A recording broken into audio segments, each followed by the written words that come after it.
Vamos. Listo, empezamos ya a grabar el video. Les recuerdo que estos videos que se graban, los que hemos hecho ya durante estas últimas semanas, pueden verlos, están subidos en YouTube y pueden verlos en mi página del Facebook que se llama Hablemos de Salud Mental. Voy a seguir admitiendo personas que se están uniendo a la reunión, son 5 y 10 de la tarde, domingo 24 de mayo, recordando los 198 años de Batalla del Pichincha, conmemoración. La ceremonia de hoy un poquito diferente a las de antes, bastante particular en realidad, no sé si alcanzaron por ahí a ver, el distanciamiento que existía, las mascarillas, una ceremonia un poco diferente, que cae muy de acuerdo al tema que vamos a tratar ahora justamente. Hoy lo que vamos a hablar es ciudadanía y distanciamiento social. Por favor, en la pestañita de abajo podemos encontrar el chat para cualquier tipo de consulta que necesiten hacer mientras estamos haciendo la charla de ahora. Por favor, si hablo demasiado rápido, háganme saber que no se me está entendiendo o que el micrófono no está suficientemente bien colocado, porque en los videos anteriores me he visto, pero que hablo como carretilla vieja y nadie me ha podido decir nada. Entonces les agradezco, por favor, si lo hacen, yo feliz de la vida que me hagan esa observación. El tema de hoy, ciudadanía y distanciamiento social.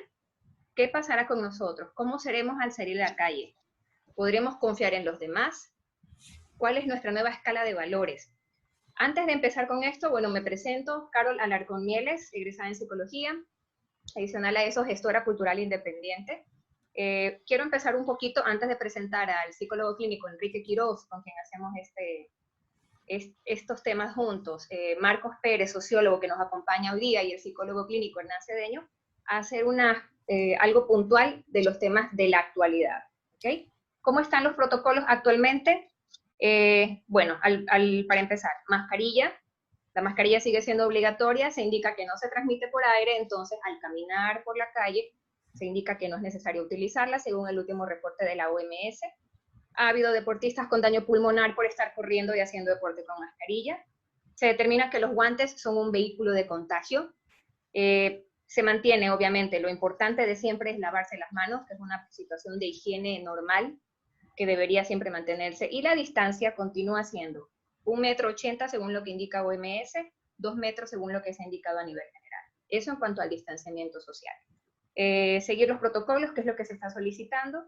En cuanto a las noticias últimas que se han revisado, se dice que los cantones estén en amarillo. Por ahora el único que está en verde es Aguarico, nadie más está en verde. Los que van a cambiar a amarillo, se van a abrir los templos, pero sin misa, solo para personas que quieran asistir, 15 minutos, dicen ellos, para para descargar emocionalmente lo que necesitan a nivel religioso, 15 minutos, no más. Los centros comerciales, también cuando los cantones pasen a amarillo, con restricción especial de ascensores, patios de comida, donde las mesas van a estar distanciadas a una distancia prudente para que no haya la participación de personas entre ellos, ¿no? En cuanto a las propuestas que se hacen, me pareció muy curioso y lo quiero conversar aquí para que de aquí salgan algo del tema. Los bares y discotecas, las propuestas que están haciendo las personas dueñas de estos sitios. No barra libre, no vasos de cristal, sino todo desechable, lo que me hace pensar mucho en la proliferación de la basura que va a existir ahora. Que en las cámaras de humo, a lo que no le veo realmente utilidad, se va a utilizar un desinfectante no tóxico. Esto como propuesta, es la propuesta que ellos están haciendo al Ministerio de Salud. Se permitirá solamente bailar alrededor de sus propias mesas sin pista de baile. Esto es en serio, ¿no? Esto es sacado del comercio, de las noticias. Se medirá la temperatura al llegar, a las personas que lleguen se medirá la temperatura. Se permitirá solamente un aforo del 50%, igual cuando se hagan las misas. Que no se permitirá la entrada a las personas vulnerables. No sé, en ese caso, Enrique, no podremos ir a la discoteca porque ya más de 40 nosotros ya estamos vulnerables, entonces no sé cómo lo van a determinar, no podremos ir ni a bares ni discotecas. Y posiblemente se entreguen mascarillas cuando las personas lleguen. Eso también me queda la duda, cómo van a estar ahí bailando en un bar con mascarillas. Y posiblemente también les entregarán alcohol. Eso en cuanto a la realidad actual que estamos viviendo en la situación. Mañana sé que es feriado, 25 de mayo, se hará obviamente por el puente del día de hoy. Enrique, ahora sí, para darte la palabra, que te presentes y le hagas un poquito de alargue a todo esto que estabas comentando. Un feriado el día de mañana. ¿Existe feriado realmente el día de mañana? A nivel social, emocional, cívico. ¿Cómo se puede entender eso? Bien, buenas tardes a todas, todos, todes. Hernán Cedeño, bienvenido, ya pronto te puedes presentar también. Marcos Pérez, muchas gracias por estar acompañándonos nuevamente en esta situación camaleónica tuya, porque ahora te veo distinto a la vez anterior. Bien, yo me quedo con la palabra cívico que menciona Carol. Vamos a ver qué es civismo, lo vamos a discutir porque vamos a hablar de ciudadanía. ¿Cuál es el impacto? Empezamos desde aquí, ¿no? ¿Cuál es el impacto de la cuarentena, de este encierro voluntario en las intersubjetividades? Es decir, en las relaciones humanas, en las relaciones con el otro, con la otra. Cuando decimos otredad, siempre nos vamos a referir a el marco de relación que tenemos con los demás, con las otras personas, con nuestros semejantes. Yo quiero arrancar por algo que dijo Messi, Lionel Messi, el jugador de fútbol. Lo dijo unas semanas cuando había iniciado la cuarentena realmente. Él dijo en un video por allí, es la primera vez que nosotros, el mundo entero, jugamos para el mismo equipo. Eso, lejos de parecer un mensaje obviamente positivo, etcétera, etcétera, ¿no?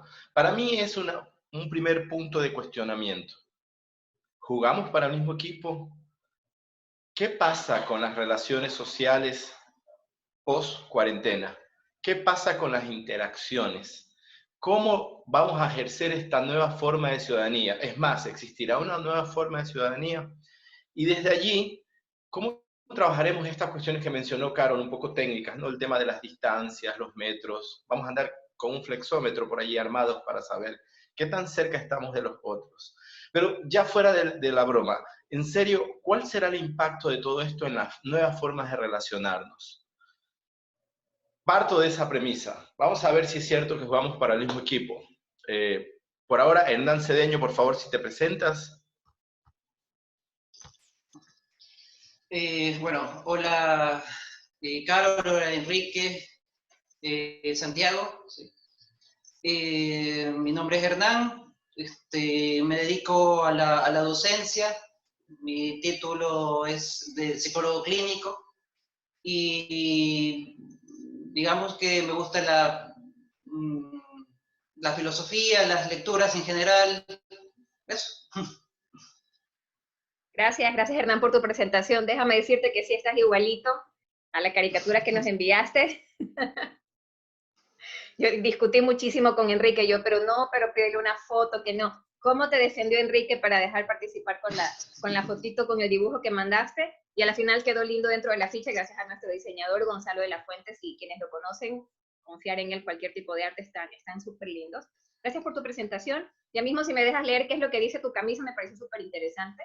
Ahora, mi querido Marco, por favor, el micrófono es suyo para que se presente. Hola, buenas tardes con todos. Gracias, Enrique, nuevamente por la invitación. A ti, Carol, de verdad que es un gusto venir para acá. Con todos, creo que el momento da para pensar en qué equipo hemos jugado siempre, en cuál vamos a jugar y cuál va a ser el enemigo que vamos a derrotar, porque antes de esto nosotros teníamos unas realidades muy intersubjetivas, como dice Enrique. Teníamos muchos paradigmas creados, teníamos un periodo de New Age también, tenemos la creación de muchas tribus y culturas urbanas, entonces estigmatizar siempre es malo, ¿no? Y ahora creo que todos estamos estigmatizados como jugadores de un solo equipo. Digo estigmatizados porque antes de esto ya teníamos varias connotaciones de lo que era vivir en una sociedad diferente, una plurisociedad.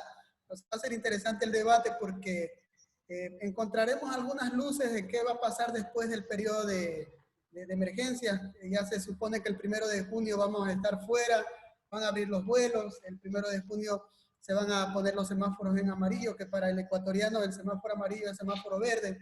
Y vamos a ver, ¿no? El contagio, las nuevas formas de paliar todos los síntomas de este virus. Justo hoy día quería hacer una remembranza que es 24 de mayo, una fecha bastante importante para nosotros los ecuatorianos. ¿En qué situación nos coge, no? El 24 de mayo, que siempre hemos tenido feriados, bueno, ahora no es tan feriado que digamos, porque estamos acostumbrados a vivir todos los días como un domingo. Entonces, asocialmente nosotros planteamos la idea de no salir, de no relacionarnos con nadie, y eso no va a pasar. Le decía a Enrique la vez pasada que vamos a generar una especie de síndrome de Estocolmo con este virus, con este encierro. Ya no queremos salir. En algunos casos creo que estar un poco en la misantropía nos manda, ¿no?, a tener este periodo como algo normal. Pero no adelantemos mucho, Enrique. Esa es mi presentación. Bienvenidos, muchas gracias. Muy bien, excelente, Marcos. Muchas gracias por tu presentación. Qué bueno tenerte de nuevo. Les recuerdo que la dinámica de este espacio es una dinámica de conversatorio. Hay unos panelistas, en este caso, Carol y yo, que estamos un poco coorganizando. Marcos, que fue invitado como sociólogo, y Hernán, que fue invitado como psicólogo. De allí para allá, cualquier persona que desee hacer una pregunta está en nuestro chat. Si lo desean hacer directamente, pues abren el micrófono. Si hay alguna dificultad, igual Carol nos va a dar la guía pertinente. Entonces, para empezar, ya que Marcos lo planteó, Hernán también, Giorgio Agamben dice, justamente en Sopa de Wuhan, dice que tal como están planteadas las cosas, en realidad estamos en una posición de extrema vulnerabilidad frente a los sistemas sociales, sistemas de gobierno, sistemas políticos. Básicamente, si lo vemos, es así.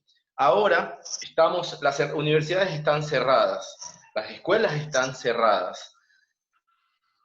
No es posible hacer muchos estos espacios, estos lugares de contacto donde la gente pueda hablar del tema cultural, del tema social, del tema político. Es decir, es el escenario ideal para que perdamos algunas libertades que teníamos como ciudadanos.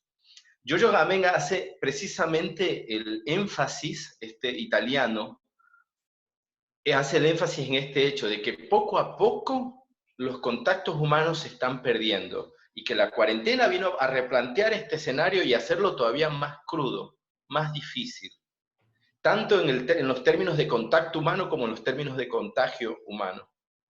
Puede ser que a algunos políticos, algunas formas, algunos sistemas les convenga que la gente no se reúne, que no se reúna, que no estudie, que no aprenda, que no piense, que no cuestione. Dejo abierta la mesa, compañeros. Gracias, Enrique. Algo quería rescatar de lo que había dicho Marco justamente, respecto a lo que te había consultado también, este tema del feriado de mañana. ¿Qué onda con el feriado a nivel emocional? Cuando en realidad un feriado siempre nos ha ocasionado quizás un modo de descanso, pero si estamos en un plan de feriado todos estos días que han pasado, referente a lo no laboral, de alguna manera se siente diferente porque hemos estado viviendo un feriado obligatorio desde hace más de 60 días. Y no todos, obviamente, ¿no? Hay personas que están trabajando de alguna manera normal desde el principio, que incluso no queriendo ir a laborar les ha tocado ir, con el miedo de infectarse, con el miedo de contagiarse, con el miedo de llevar este problema a la familia, con un montón de situaciones. ¿Cómo esto en la actualidad, y coincidió, realmente coincidió, y me encanta cómo coincidió esta charla hoy día en esta fecha del feriado, porque empata muchísimo de los temas que vamos a tratar ahora. Algo que decía también Marcos, y que te consultaba contigo temprano. Tenemos esta situación de qué va a pasar cuando salgamos, ¿no? ¿Qué vamos a hacer ahora que salgamos? Pero ¿y si no queremos salir? ¿Y si ya no queremos salir? Enrique, Hernán, Marco, les dejo ese tema. Desde la parte psicológica, algo te decía yo que quería encontrar esto, dice Marco, el síndrome de Estocolmo.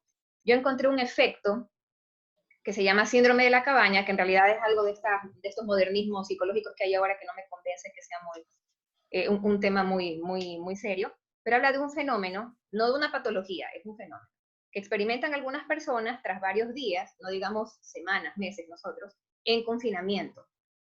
El reo que ha estado muchos años en prisión y que de pronto lo van a soltar para su libertad y de pronto siente más seguridad en la prisión donde estaba que salir a la sociedad, que es algo parecido a lo que estamos viviendo nosotros aquí. Miguel Ángel Rizaldos, psicólogo también, dice, se siente miedo, incluso pánico o fobia por volver a salir a la calle. Queremos permanecer en casa considerándolo un lugar donde nos sentimos seguros. La psicóloga Sandra Ilesa dice, nos referimos a un estado anímico, mental y emocional que se ha estudiado en personas que tras pasar un tiempo en reclusión forzosa, que es lo que nos ha pasado también, han tenido dificultades para volver a su situación previa al confinamiento. Tú decías, ¿quiénes son los otros? Y me gusta siempre que en esto estemos bastante de acuerdo. Los otros somos nosotros, los demás somos nosotros. ¿Cómo confiar en los demás? No lo sé, mira, que por ahí hay un planteamiento, ya que, bueno, yo planteé unas cosas, pero ya tú luego metiste otros temas. Pero hay un tema allí con Patricia Manrique también en Sopa de Wuhan, un libro que ahora se está promocionando mucho, que es muy interesante, donde ella dice que no es la otredad la que predomina, es la mismidad. Y bueno, lo sigo abriendo yo para ver qué pasa, ¿no? Porque por allí estar haciendo psicopatología de la vida cotidiana tampoco está tan bueno. Encontrar un síndrome a cada respuesta social, ¿no? Un poco lo dejo abierto por ahí. Algunas teorías postmodernistas antes de la pandemia te mandaban a cuidarte de todo, ¿no? Cuídate de la pastilla ¿cómo se llama? De la burundanga, cuídate de los secuestros express, cuídate de los secuestros en el banco, o sea, cuídate de todo, hasta tienes que tapar la clave cuando vas al cajero, antes de la pandemia. El posmodernismo también te manda a comprar emociones, ya no tanto objetos. Antes de esto nosotros planteábamos la idea de conocer la Ribera Maya, aunque no tengamos plata. Planteábamos la idea de treparnos en la rueda moscovita o en la montaña rusa solo para saber qué se siente. Sin embargo, teníamos tantas falencias en nuestro hogar. Con este periodo de emergencia hemos entendido que en el hogar necesitamos en primer lugar las necesidades básicas, que son los alimentos. Tener a nuestra familia protegida y luego ver qué se puede hacer para precautelar la salud. Entonces, luego de esto, en función de lo que dice Carol, nosotros versus nosotros, ¿qué vamos a hacer luego de salir de nuestra cabaña? Actualmente, según lo que uno puede analizar en el programa anterior que estuvimos hablando de Guayaquil, la dinámica que ha sucedido a nivel nacional, a nivel internacional, cómo se está moviendo toda esta situación de la emergencia, nos pone como en una especie de criaturas a la defensiva, ya no unas criaturas con ansias de devorarnos el mundo. ¿Cómo salimos a vivir normalmente en la universidad si tomamos el bus y ya podemos agarrar el virus? Si saludamos a alguien, podemos agarrar el virus.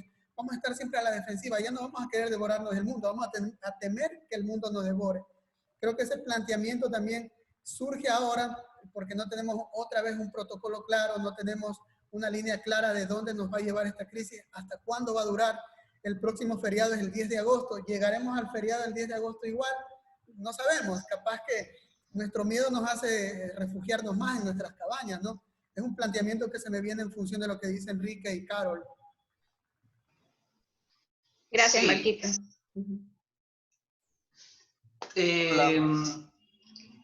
En relación un poco a lo que he venido escuchando, ¿no? ¿Qué se nos vendrá? ¿Qué se nos vendrá? Hay desde la psicología social, una categoría que se denomina realización automática de las predicciones, ¿sí? Esto de acá es planteado por Robert Rosenthal. Y es prácticamente esto del efecto Pigmalión, ¿no? Del rey de Chipre. Y digamos, es bastante interesante, ¿no? Cómo aquí juega la performatividad, es decir, cómo decía Austin, ¿no? Podemos nosotros hacer cosas con las palabras, ¿no? Y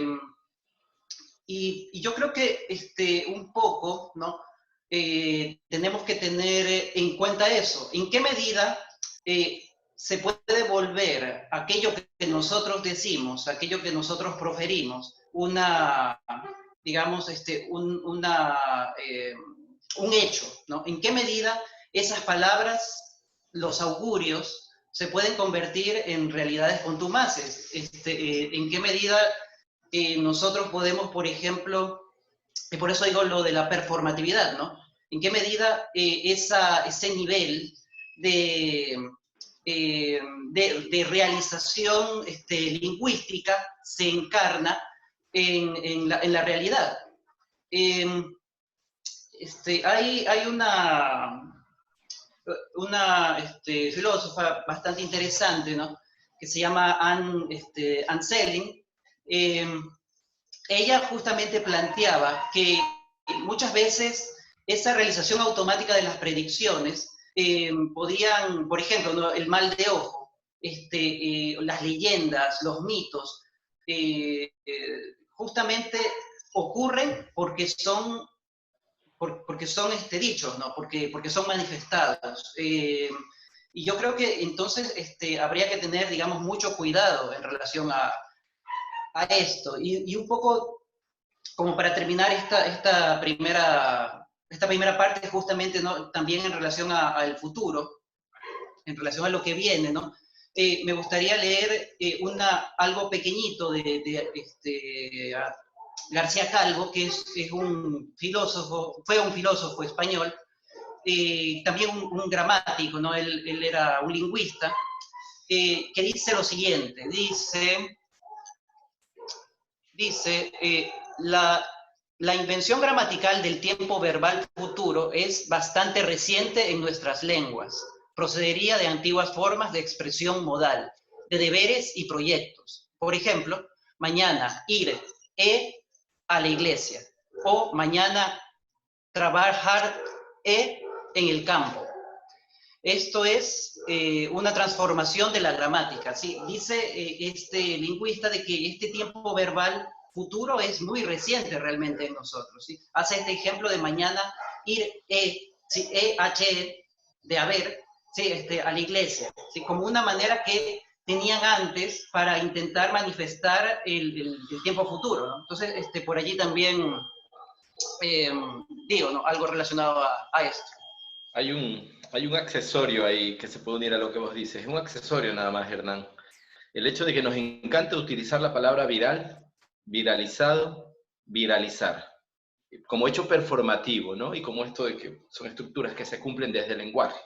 Y vamos a ver cómo ahora lo viral nos tiene un cierto marco, ¿no? Hablando de marco, ahí está Marcos Pérez.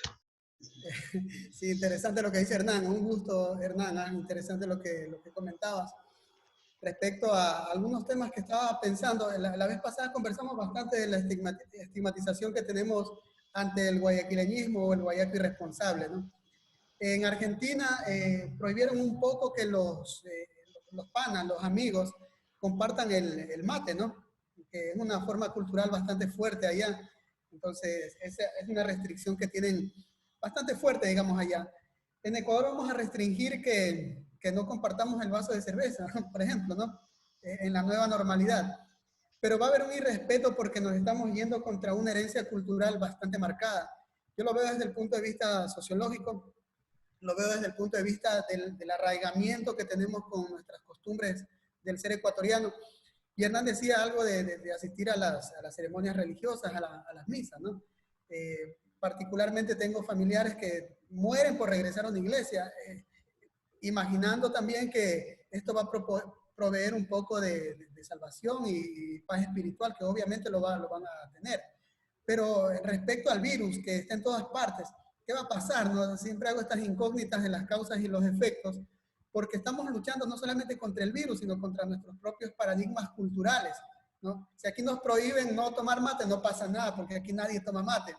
Pero si a mí me dicen no tomes el mismo vaso de bebida, la chuta, vamos a tener un problema, porque por último me tomo 6 cervezas y me olvido de la norma. Porque algo así somos. Y eso es un tema bastante importante que tenemos que trabajar. Es nosotros contra nosotros o nosotros contra nuestras formas de ser ecuatorianos, nuestras formas culturales, nuestro relacionamiento histórico, ahorita que estamos 24 de mayo, ¿no? Gracias, Marco. Para las personas que bueno, no se han conectado en las charlas anteriores, a lo que se refería Marco, en uno de los programas que tuvimos fue acerca de por qué todos somos Guayaquil, referente a un análisis en el que desarrollamos un poco, o bastante mejor dicho, el concepto de la empatía, el por qué motivo todos tenemos este juicio de pensar que el guayaquileño es el desordenado, cuando en realidad todos tenemos un Guayaquil dentro de casa, dentro de nosotros, todos estos arraigos culturales que de alguna manera sí me gustaría especificar una diferencia ahí entre qué tanto es cultura y qué tanto es una mala costumbre. Porque si hay situaciones que ahora vamos a cambiar debido al virus, que en realidad tienen que ver con la higiene personal, o que tienen que ver con el cuidado de salud personal, como este tema de compartir vasos, que hay personas que con virus o sin virus nunca lo han hecho, porque obviamente a nivel de higiene no es lo adecuado. Entonces, ¿en qué momento separamos la cultura con un tema de malas costumbres, que también nos dejan a los ecuatorianos a veces mal parados en otras situaciones internacionales? Algo que quería rescatar de lo que decía Hernán, con este tema de ponerle ese futuro a las palabras, que normalmente quizás no se hacía anteriormente. Tiene mucha connotación esto de futurizar las palabras, los verbos, nuestras acciones, generar esas predicciones que se conectan muchísimo con la ansiedad. Y precisamente todo este tema de ansiedad que vivimos actualmente está conectado a la realidad que estamos viviendo ahora. Es esa ansiedad de, ¿y qué vamos a hacer? Decía por aquí Daniel, ¿cómo se va a vivir el Bicentenario aquí en Guayaquil? Estamos 24 de mayo y estamos pensando, ¿qué va a pasar el 10 de agosto?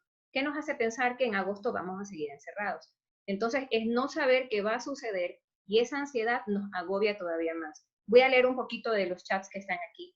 Dice Jacob Cedeño, y la tecnología o aplicaciones, como las que actualmente estamos utilizando, nos ayuda a reunirnos virtualmente, aprender, conversar. Alguien más decía aquí, claro, en realidad lo que dice Jacob tiene un poquito que ver con esta sensación falsa de compañía. No sé si eso también tú lo puedes desarrollar mejor, Enrique, porque algo de esto tú tocaste en una charla anterior.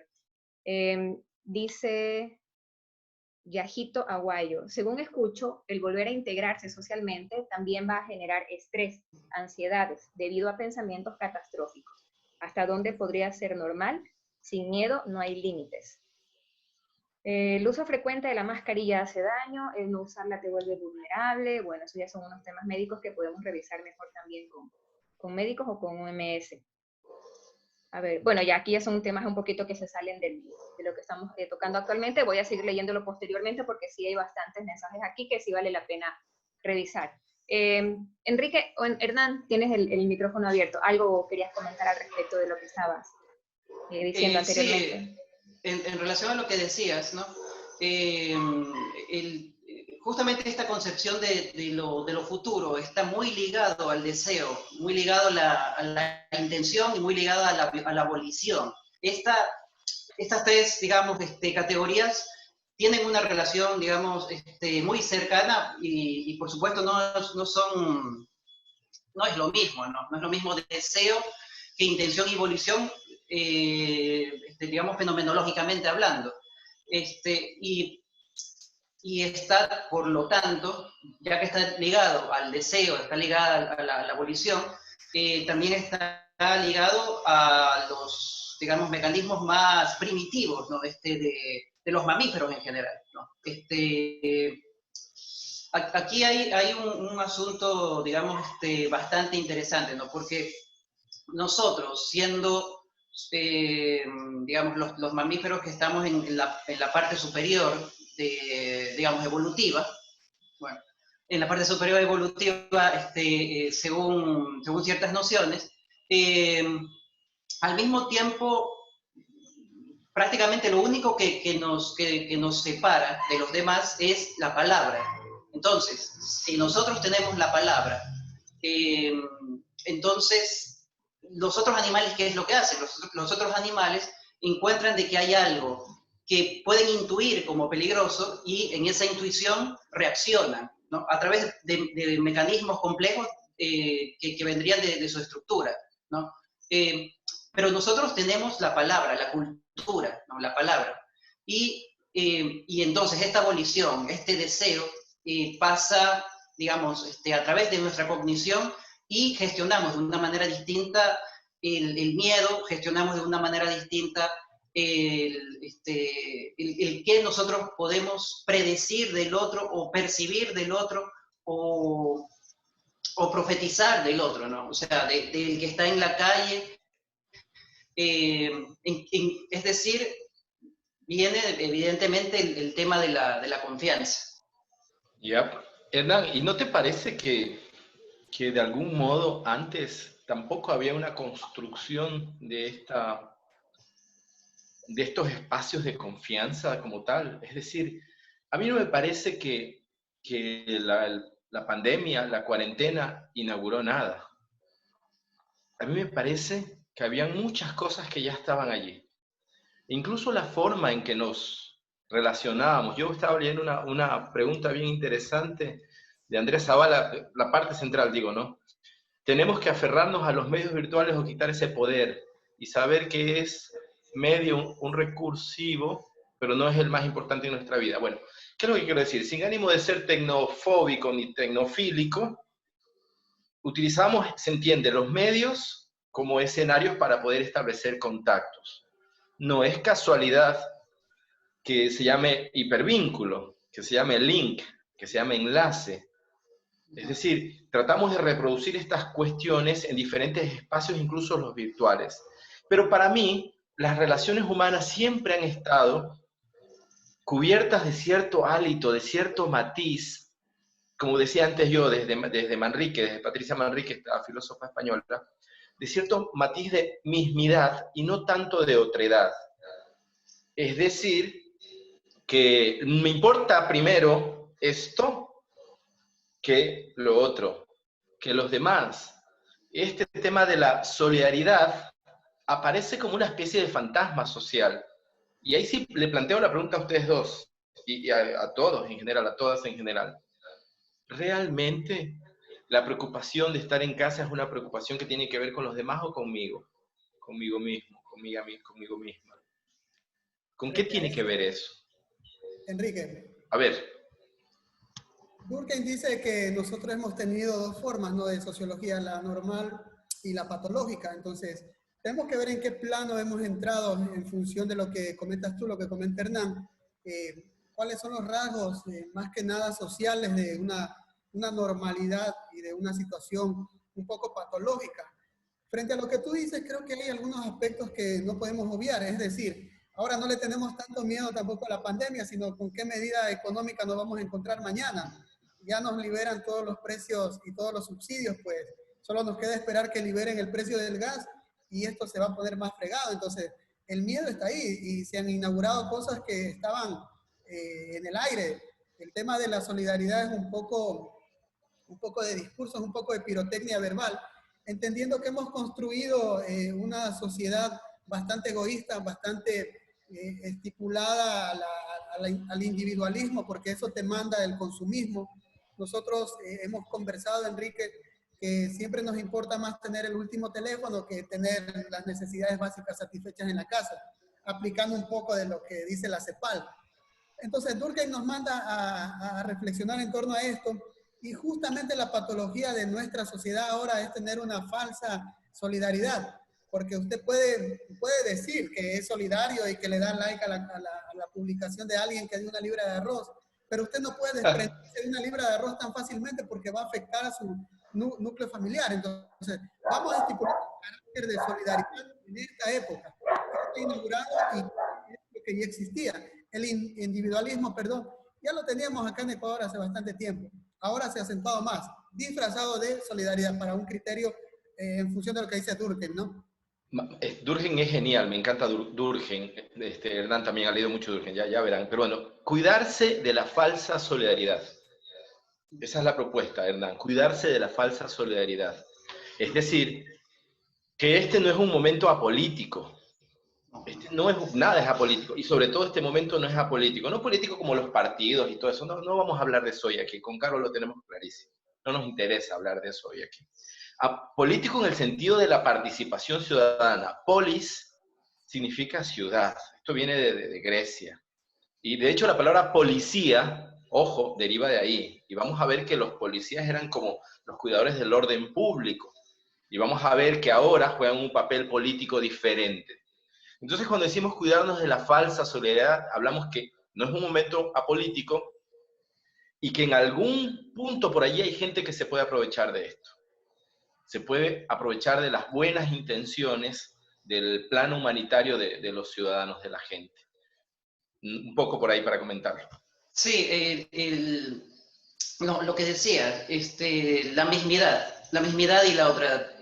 Bueno, un poco antes de decir esto, ¿no? Hay un pequeño tuit que hizo un escritor español que se llama Santiago Alba. En ese tuit él dice algo así como esta sensación de irrealidad que tenemos ahora se debe a que probablemente por primera vez nos está ocurriendo algo real, ¿sí? Y entonces, ¿no? Partiendo de esa idea y saliendo, ¿no? de esto que tú preguntabas, ¿acaso de alguna manera no es que está ocurriendo quizá por primera vez algo, sino que está desnudando algo? ¿Está saliendo algo a la luz? Yo creo que sí. Y es más, digamos, mi postura un poco va más por ese lado, ¿no? En relación al planteamiento de la confianza. Yo voy por el lado de la sospecha, ¿sí? Y no quiero que se me malentienda, no estoy diciendo que hay que desconfiar, ¿sí? Sino que hay que establecer una confianza, digamos, distinta. Si nosotros vemos, ¿no? ¿Qué significa la palabra confianza? O sea, confianza tiene el prefijo con, que es junto a. Señala que hay alguien digamos, con quien se comparte algo, ¿no? Con quien estamos unidos a algo. Y fianza, viene de fides, de fe. Entonces, allí tengo que traer a colación algo que, un extracto de un poema de Hugo Mujica que dice, hay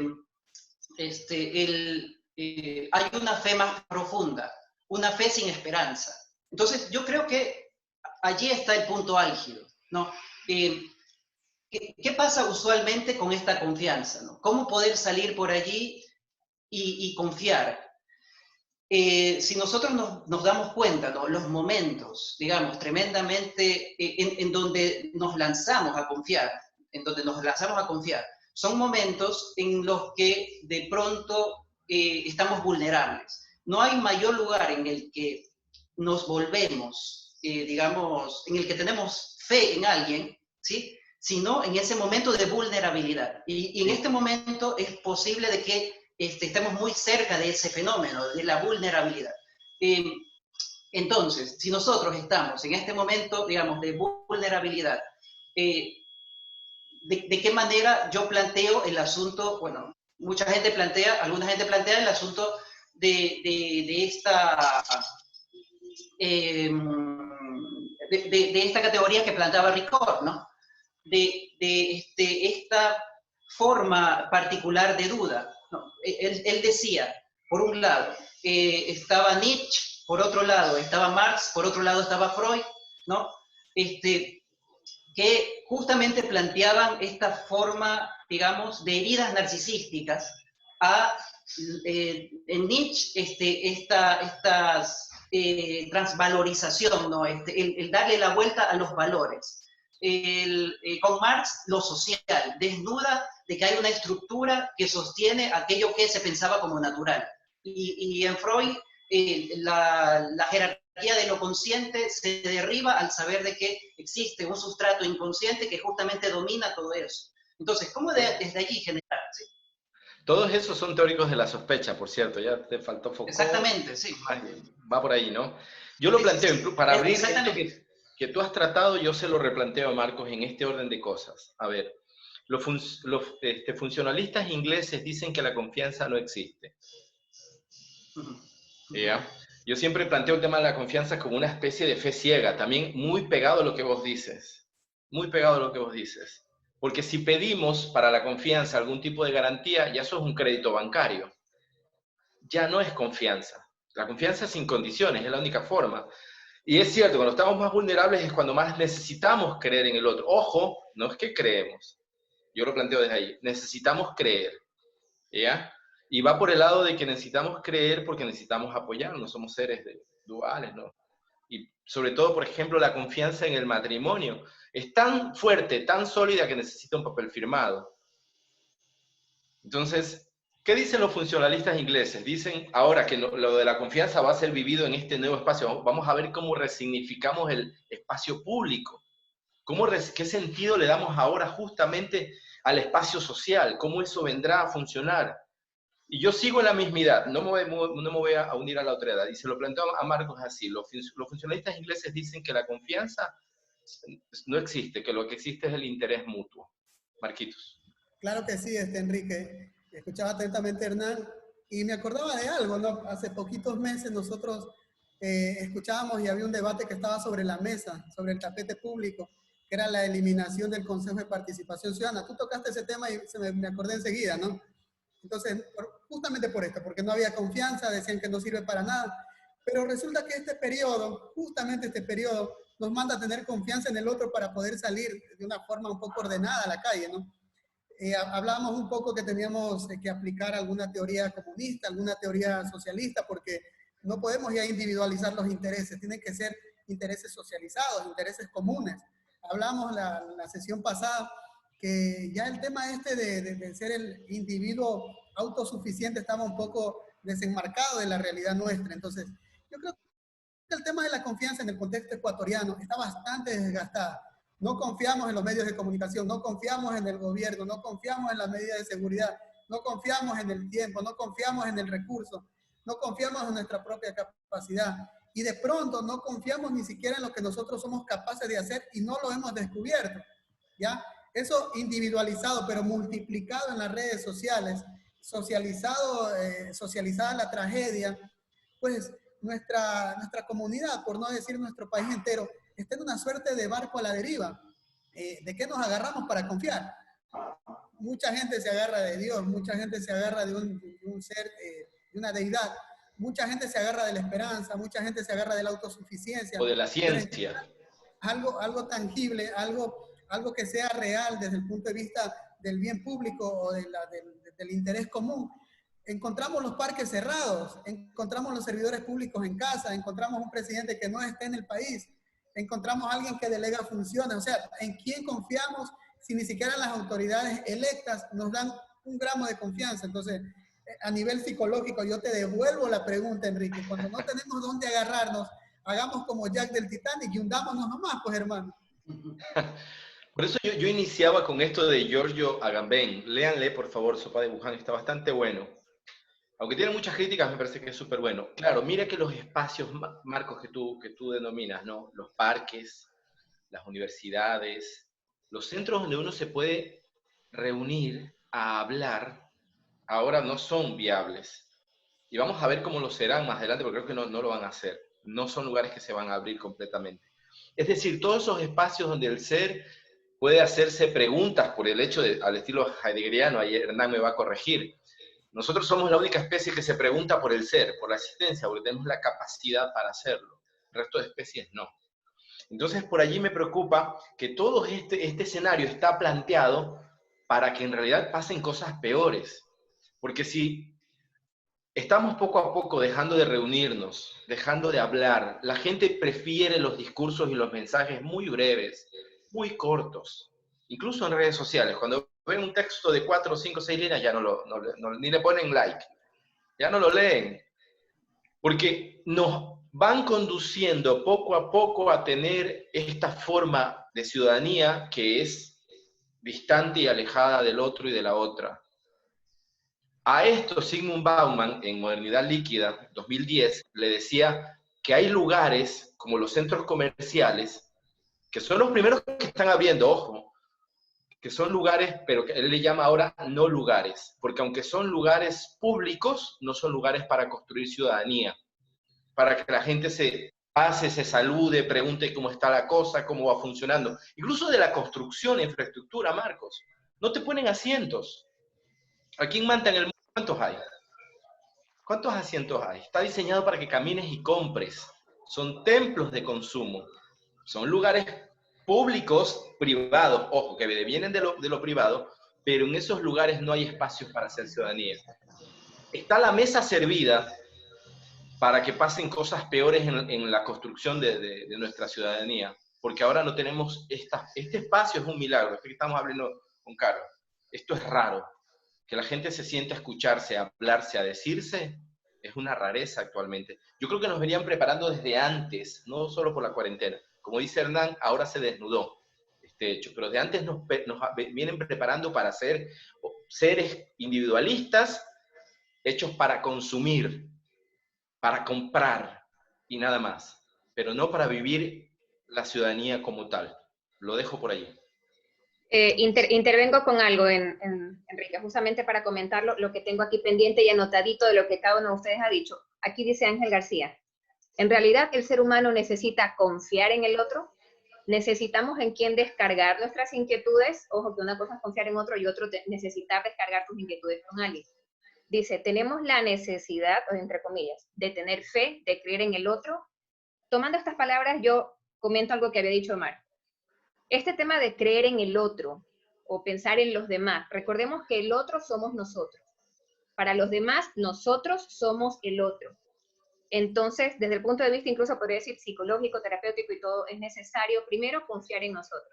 Decía Marco, ¿cómo confiar en los demás si a veces no confiamos ni de nosotros?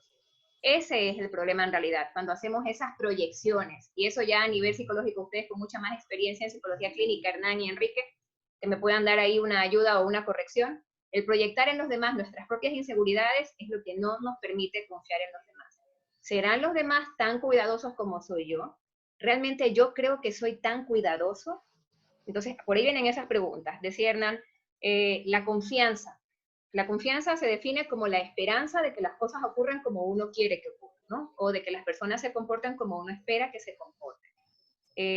Lo que decía Marco también, el ecuatoriano entiende semáforo amarillo como verde. ¿Qué significa? Que nos dicen que se puede hacer tal cosa y nosotros sentimos que podemos hacer todo. Tomamos las excepciones como que fueran reglas. Si nos dicen el día de mañana podemos salir a la calle tomando estas medidas en cuenta, nos olvidamos de las medidas. Si solamente escuchamos podemos salir a la calle. Entonces, sí hay unas cosas complicadas. Y eso se conecta con lo que decías tú, Enrique, que hay un texto que tiene 6 líneas, más de 6 líneas, y ya no lo quieren leer. Solo leemos los títulos. Hay noticias muy importantes que se están incluso replicando en las redes sociales, noticias importantes, pero solo nos quedamos con el título. Y el otro día tenía una especie de discusión ahí con alguien justamente en las redes por algo que había publicado con este tema de las mascarillas, y me hizo un comentario que me pareció ideal para tocar ahora. Me dicen, Carol, pero es un poco, me dice, preocupante dejar eso en el muro, porque hay gente que solo lee los títulos. Entonces, como hay gente que solo lee los títulos, tenemos que frenarnos a replicar cierta información que otras personas más conscientes sí la van a leer por completo. Y por último, el ejemplo que decía Marquitos con el tema de hundirnos por último como Leonardo DiCaprio en el Titanic. Es súper chistoso eso, porque en realidad Jack, que es el personaje en el Titanic, podía agarrarse de la puerta donde estaba la protagonista, podía estar ahí en la misma balsa, pero él decide soltarse habiendo balsa para salvarse. Entonces, eso creo que también aplica muchísimo para lo que hay acá. Tenemos muchos medios, muchas maneras de poder estar en buen resguardo, pero como ya no sabemos confiar, ya no podemos confiar, vamos a preferir soltarnos en todo caso. Eso se los dejo ahí Claro. también para... Solo un paréntesis antes que venga Marcos, porque Marcos trae algo entre manos, ya le veo. Sí, está respirando, sí lo veo que está respirando fuerte. Y esto se puede revisar muy bien en Zygmunt Bauman, yo repito esto.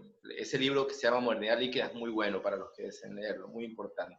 Él dice que ahora hasta los modelos de psicoterapia, Carol, tú preguntaste por la psicología, hasta los modelos de psicoterapia, algunos, una gran mayoría, son funcionales al poder, son funcionales al sistema, porque nos sacan de la posibilidad de compartir incluso nuestro dolor y nuestro malestar con el otro y nos encierran en la responsabilidad propia de hacernos cargo hasta de nuestros propios síntomas, síntomas que no son necesariamente subjetivos todo el tiempo.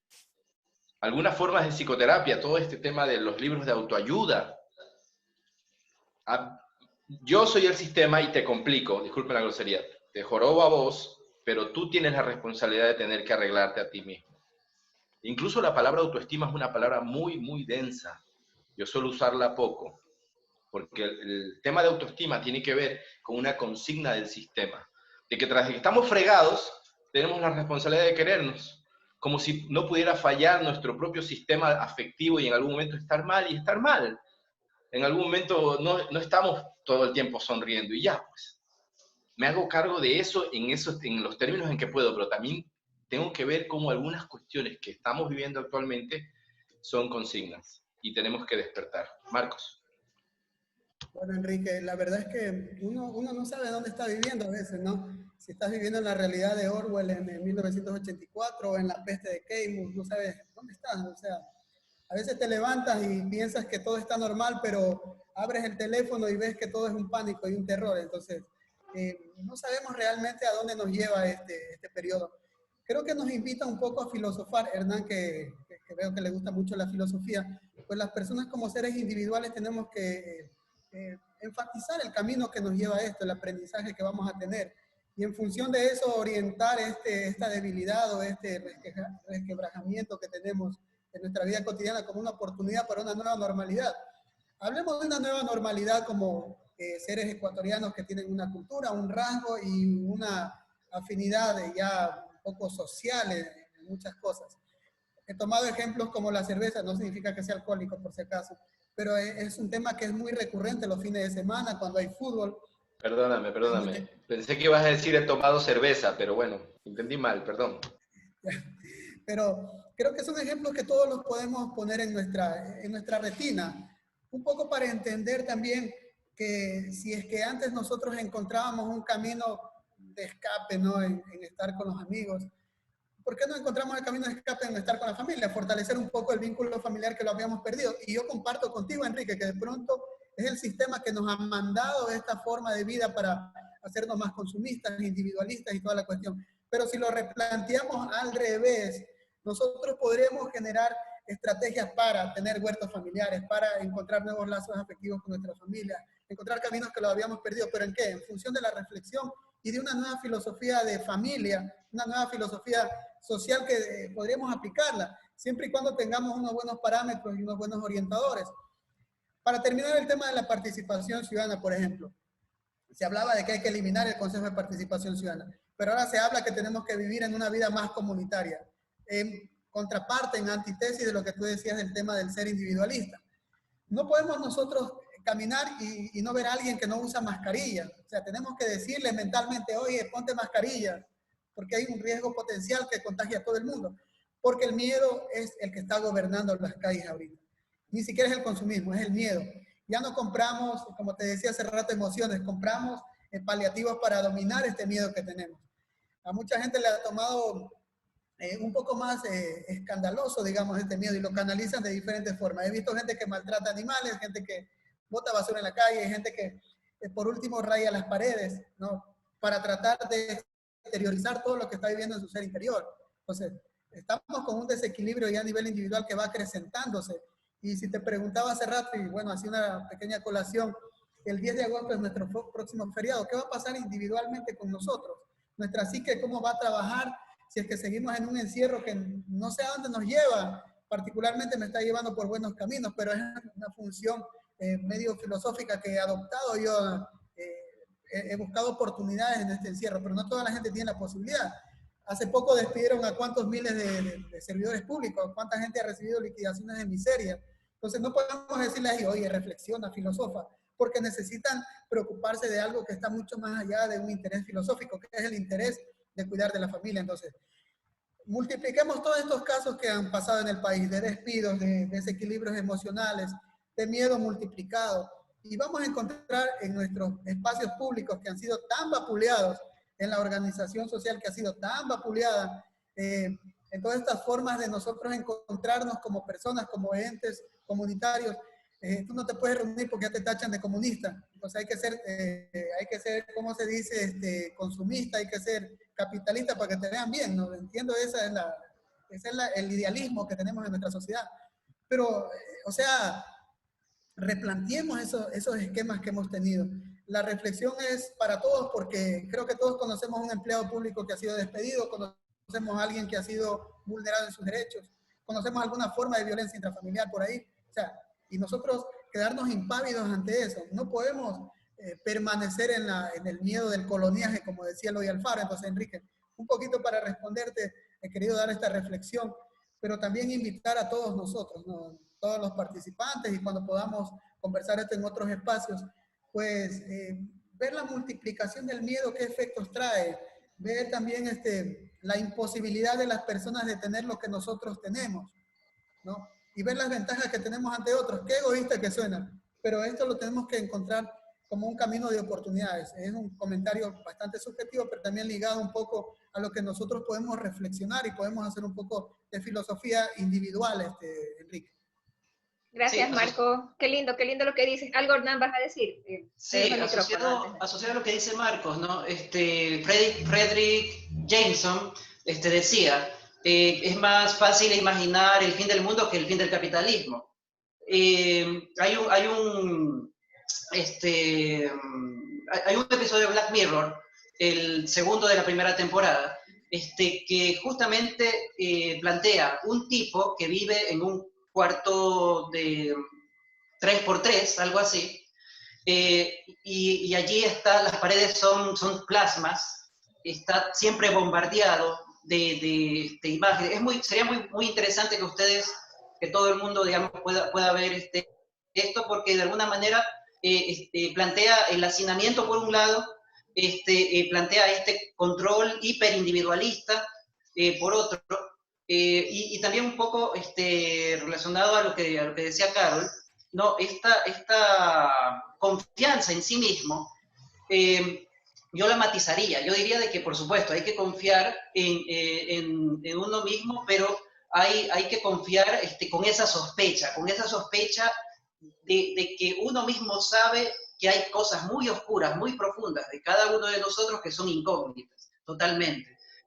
Y peor del otro. Entonces, hay que responsabilizarse de esa sospecha, de una sospecha continua de nosotros mismos y de los demás, porque dependemos del sistema de salud, dependemos de sistemas en general, nosotros mismos somos un sistema, y esta continua sospecha, responsabilizarnos de esta continua sospecha, podría quizás generar una confianza, que es esta confianza de la que yo hablo, no es una confianza digamos, teológica, ¿no? que se basa en la esperanza, sino es una confianza que se basa en el justamente no esperar, es decir, una confianza que sabe de su limitación, que conoce, digamos, yo conozco cuál es mi limitación, y en la medida en que conozca más mis limitaciones, puedo también quizá entender más las limitaciones de los otros y las limitaciones del sistema.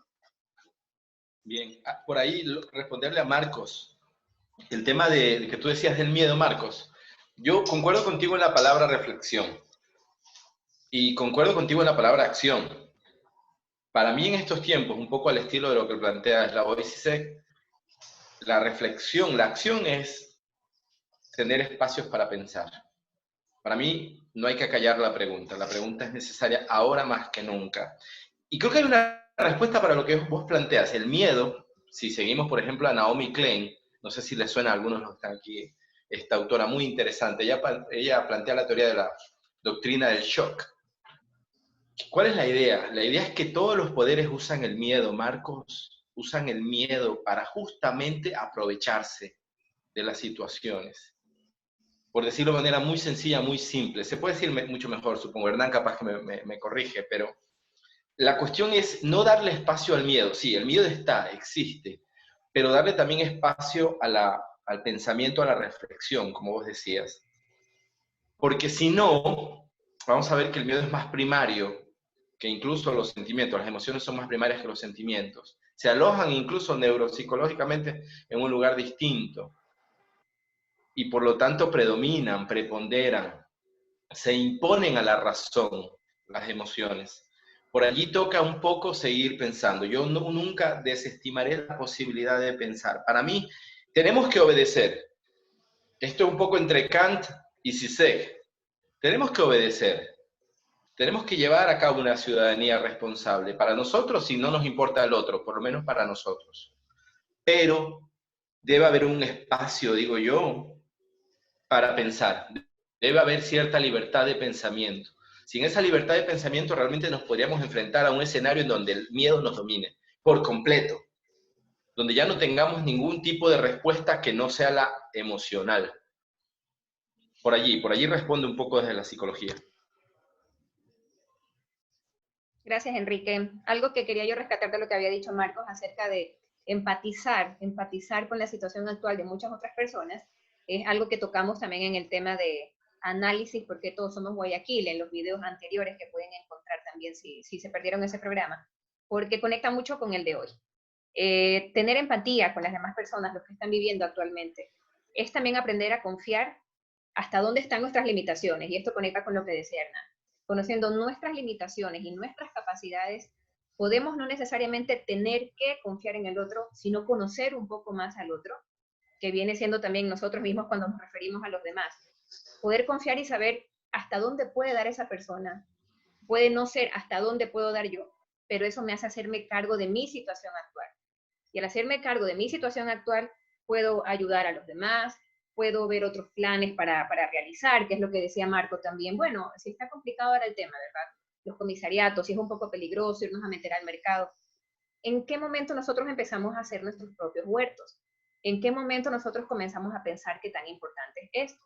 Cuando fue lo de octubre, cuando fue esto del paro nacional y todo lo que ocurrió, ya venían estos planteamientos, pero solo quedó en planteamientos y luego quedamos en nada. Ahora viene la pandemia y vuelven otra vez los planteamientos. ¿Qué vamos a hacer cuando salgamos de esto? ¿Por qué no empezar a hacerlo desde que empezó la pandemia? ¿Por qué no empezar a hacerlo desde ya? ¿Por qué tener ese pensamiento de qué haremos cuando salgamos? ¿O en qué trabajaremos cuando salgamos?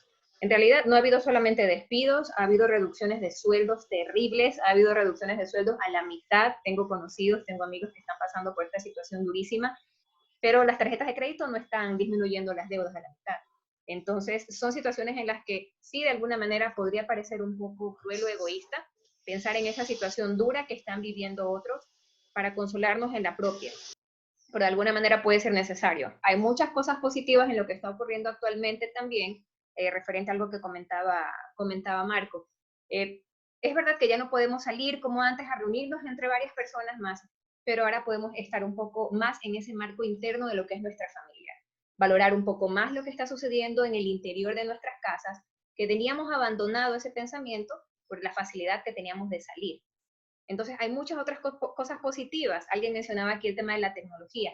¿Cómo no esclavizarnos a ese tema tecnológico, ¿no? Si nos damos cuenta, ahora que se hace telepsicología, teletrabajo, que fue otra charla que hicimos también y la podrán ver por ahí grabada, muchas personas que antes no consideraban el tema psicológico como parte de su proceso de sanación, ahora que tienen la facilidad de hacer una llamada al psicólogo o de presentarse vía Zoom con el psicólogo, toman esta alternativa, cuando antes no la tomaban en cuenta. Ahora, gracias al tema de la pandemia y a quien le suene, ¿no? Bien o mal, gracias a esta situación actual, podemos tener este espacio que de pronto no surgía si no sucedía lo que actualmente estamos viviendo. Entonces hay muchas ventajas en la situación actual. ¿Cuántas de esas ventajas vamos a adoptar para nuestra vida diaria de aquí en adelante? Depende de cada uno de nosotros. Y creo que la socialización de estos espacios o la socialización de las cosas positivas que encontramos es el inicio o es el origen de poder confiar en los demás. Cuando socializamos lo que sentimos, lo que vivimos o lo que pensamos, podemos conocer hasta dónde también está la empatía con las demás personas. Dentro de lo que conozco yo. Enrique, te pregunto yo, sí. ¿La confianza es innata? ¿Es innata la confianza? A ver, bueno, primero tampoco existen los diálogos absolutos. Es un poco un espejismo, un ensueño. Pensar que se resuelve todo por consensos y por diálogos. Yo insisto que parte de la acción es pensar, pero eso no es suficiente, también hay que actuar. Y en eso me uno al planteamiento de Marcos, un poco, siempre hemos estado en la misma línea, ¿no? El tema de la lucha, el tema del avance, del progreso de las comunidades. Pero, a ver, la confianza es innata por una razón. Disculpen la infidencia, en una clase con unos estudiantes de medicina, les planteé el hecho de que el amor maternal como tal se está cuestionando mucho. Incluso el instinto maternal se está cuestionando mucho. Eso de que el bebé ama a su madre y que la madre ama a su bebé, por ahí no, pensemos, ¿no? Que en algún punto es hambre, les decía yo, que tiene el bebé. La confianza, nosotros somos seres gregarios por el hecho de que cuando nacemos indefensos. No nos podemos mover, no tenemos nuestro sistema nervioso totalmente operativo. Está allí instalado como los cables en una casa, pero todavía no hemos levantado el interruptor. Entonces, tenemos que confiar en el otro necesariamente para sobrevivir. Va por allí. El tema de lo que yo planteé alguna vez en un espacio que abrimos contigo es que la respuesta que necesitamos ahora, Carol, es una respuesta de especie. Es una respuesta que tiene que ir más allá del lugar al que nos han llevado y que nos tienen listos ya para hacer lo que sea con nosotros. Porque al final de cuentas el sistema nos ha conducido a la individualidad. Y las respuestas comunitarias son ahora la excepción. En el fondo, primero confiamos en el otro porque si no nos morimos. Al nacer necesitamos de alguien que nos sostenga, y por otro lado también que nos hable. Somos seres de filiación y de lenguaje, decía François Dolto. Somos seres de filiación y de lenguaje. Entonces, si en algún punto estos espacios sirven, compañeras, compañeros que están aquí presentes, sirven para deconstruir las formas de confianza que teníamos preestablecidas por el sistema actual de cosas, al estilo de lo que dice Marcos Pérez. Tenemos que ir más allá. Tenemos que encontrar, sí, puntos positivos, pero cuidado por allí, ese tema de que le busquemos todo lo positivo a lo malo, a veces también puede ser casarse con algunas de estas cuestiones que estamos justamente poniendo en análisis. Porque no es un momento como para quedarse atrapado, qué bonito y qué positivo que es todo lo que está pasando. Hay cosas buenas, cosas malas, pero yo prefiero hacer el análisis de lo que se ajusta a una dinámica. Pienso ahora en lo que plantea Stan Schreiber sobre el tema de la confianza, ¿no? Darío Stanriver dice que ahora se está viendo una especie de control policial del vecino. Es decir, que en algún punto tenemos que nosotros tener cuidado de no caer en el hipercontrol social, en la actividad policial de hipervigilancia, de ver qué hace el vecino, si sale o no sale con la mascarilla, etcétera, etcétera. Porque por allí podemos caer en una forma de fascismo. Pueden aparecer lados oscuros de nuestra personalidad que disfrutan con estos posicionamientos, digamos, amo, esclavo, dominio, sumisión, control, vigilancia. Todo dicho desde Nietzsche, Heidegger, lo que planteaba Bernal.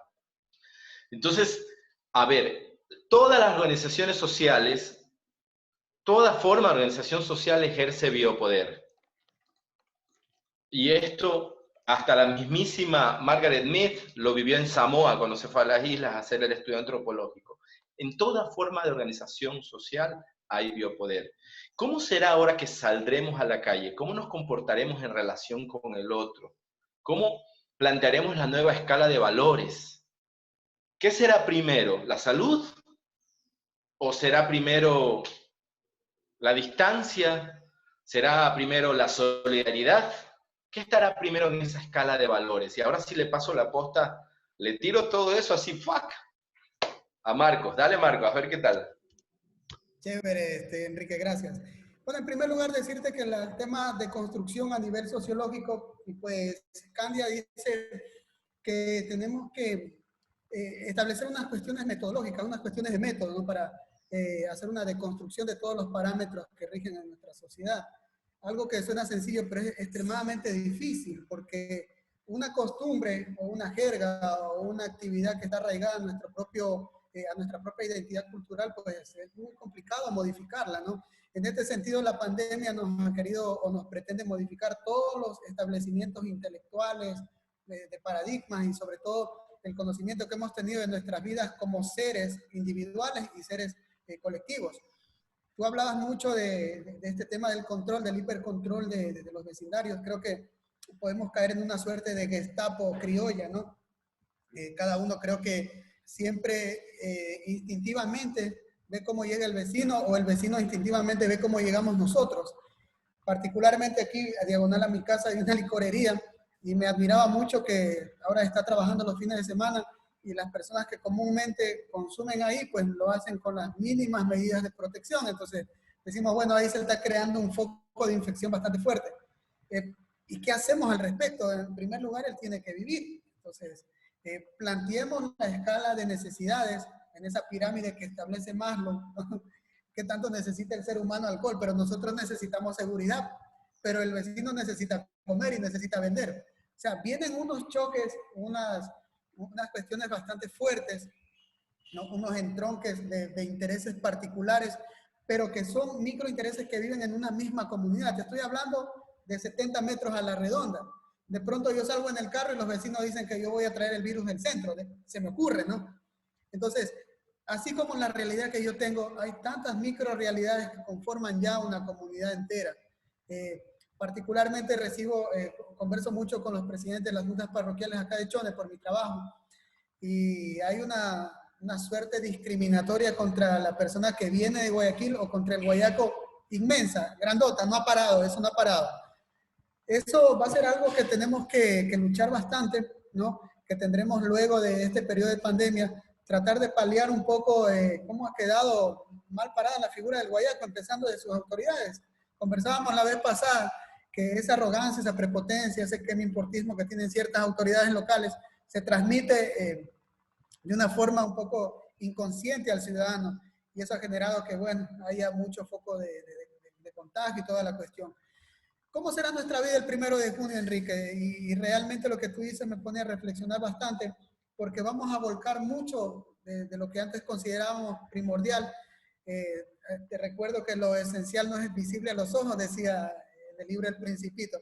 Pero ahora, ¿qué es lo esencial? ¿Qué es lo que está visible a los ojos?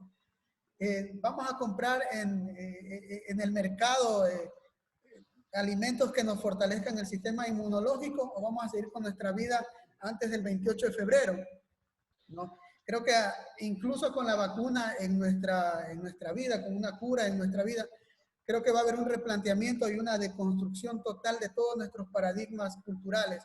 Yo lo veo desde ese punto de vista, ¿no? Lo veo desde el punto de vista que los parques no van a ser utilizados ya para ingerir alcohol, o como hay muchos parques que son para fumar ciertas sustancias, van a ser como focos de fortalecimiento de la salud de los ciudadanos, de las personas que están en estado de vulnerabilidad. No olvidemos que cada cantón, cada comunidad tiene un porcentaje más o menos del 5% de personas que están en estado de discapacidad. Tú lo sabes bien, Enrique, porque hemos trabajado en eso. Sí. Y no se ha tomado en cuenta la accesibilidad, por ejemplo. ¿Cómo va a ser la movilidad de ellos? ¿Han recibido sus medicamentos? ¿Cómo están las personas en estado de discapacidad severa? O sea, nuestro individualismo nos manda a olvidarnos de gente que de pronto tienen que estar en un primer nivel en lo que tiene que ver con asistencia. Y ahí va nuevamente el debate. ¿Cuál es la solidaridad? ¿Cuál es el verdadero enfoque? ¿Cuál es la deconstrucción de la confianza que hemos hablado mucho en este panel, ¿no? Sí. Confiamos en el otro, pero ¿para qué? ¿Confiamos en el otro para que nos contagie o para que nos dé un ejemplo bastante fuerte de lo que podemos hacer por nuestras familias? Empezamos nosotros entonces como sociedad, como nueva forma de normalidad, a establecer nuevos parámetros individuales, digámoslo de esta forma muy clara. Si es que antes yo permitía que mi patio esté sucio, no puedo permitir que mi patio esté sucio, ¿no? Si antes permitía que mi vecino tenga el patio sucio, tendría que comentarle que no puede estar el patio sucio. Hagamos esta breve analogía. ¿Qué es lo que va a pasar? ¿Cuál va a ser el interés común en torno al aseo? Que para mí va a ser un tema fundamental, Enrique, cuando tengamos que irnos a Puerto Viejo a encontrarnos a tomar un café. Pues vamos a ver cuál es el aseo en la CTM desde Manta y en la 5 de mayo desde aquí, desde Chone, ¿no? Cosas que antes no eran visibles a nuestros ojos, pero que ahora son esenciales. Eso es lo que yo quería decirte, retomando un poco el Principito, que te juro que no sé si estoy en el mundo de Orwell o en el mundo de Keynes. Otra vez te lo vuelvo a repetir. Buenísimo, buenísimo, Marcos. Genial todo tu comentario. Muchas gracias, en realidad. 3 cosas antes de darle paso a Hernán. Número 1, el sistema actual, el capitalismo actual está empujando de manera fuerte para volver a lo anterior.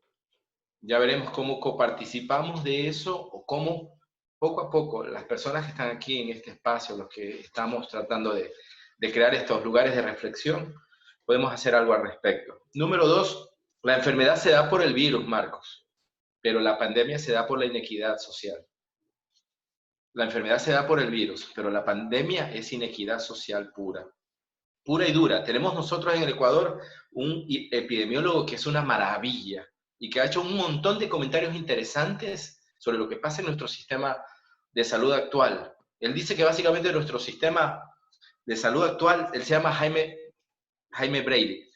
Él dice que nuestro sistema de salud actual está basado en la burbuja cartesiana de la razón y que no entiende socialmente lo que pasa. Lo entiende biológicamente, y ese es un problema. Porque si no se entiende lo que pasa, lo que enunciaba Hansa Smiley, por ejemplo, un sociólogo en Francia, donde las comunidades de marroquíes sin casa armaban carpitas y los policías iban a tumbarle las carpitas, que era el único lugar que tenían para aislarse, y luego los criticaban diciendo que ellos eran los focos de contaminación y de contagio. Si no se entienden las inequidades sociales, el camino para mí está lejos de resolverse. Y lo otro, bueno, que tiene que ver con esto que le quiero plantear a Hernán, es si en algún punto,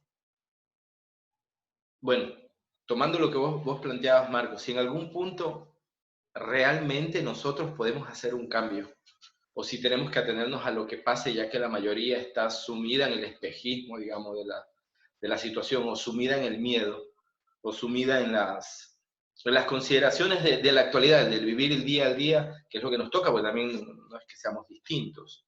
Si realmente podemos hacer ese cambio, si es posible pensar en una nueva forma de ciudadanía,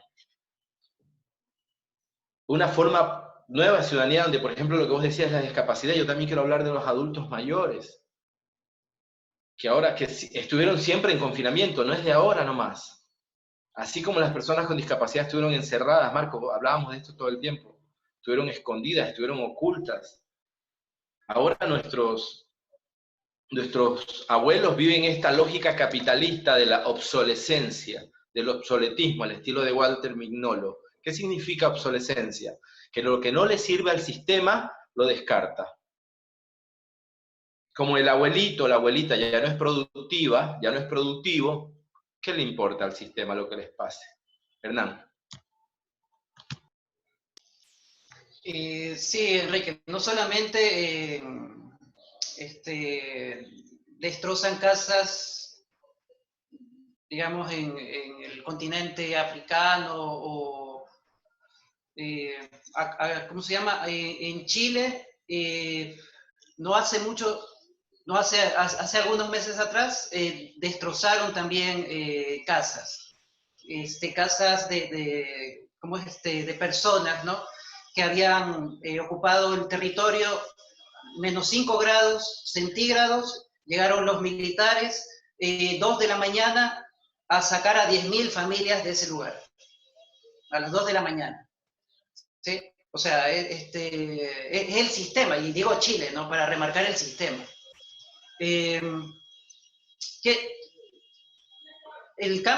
Los cambios son, digamos,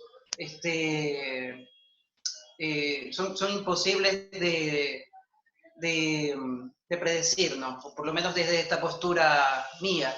No, nunca sabemos cómo van a ser las cosas, pero por supuesto de que se puede tirar para algún lugar, no se puede tirar para un lado.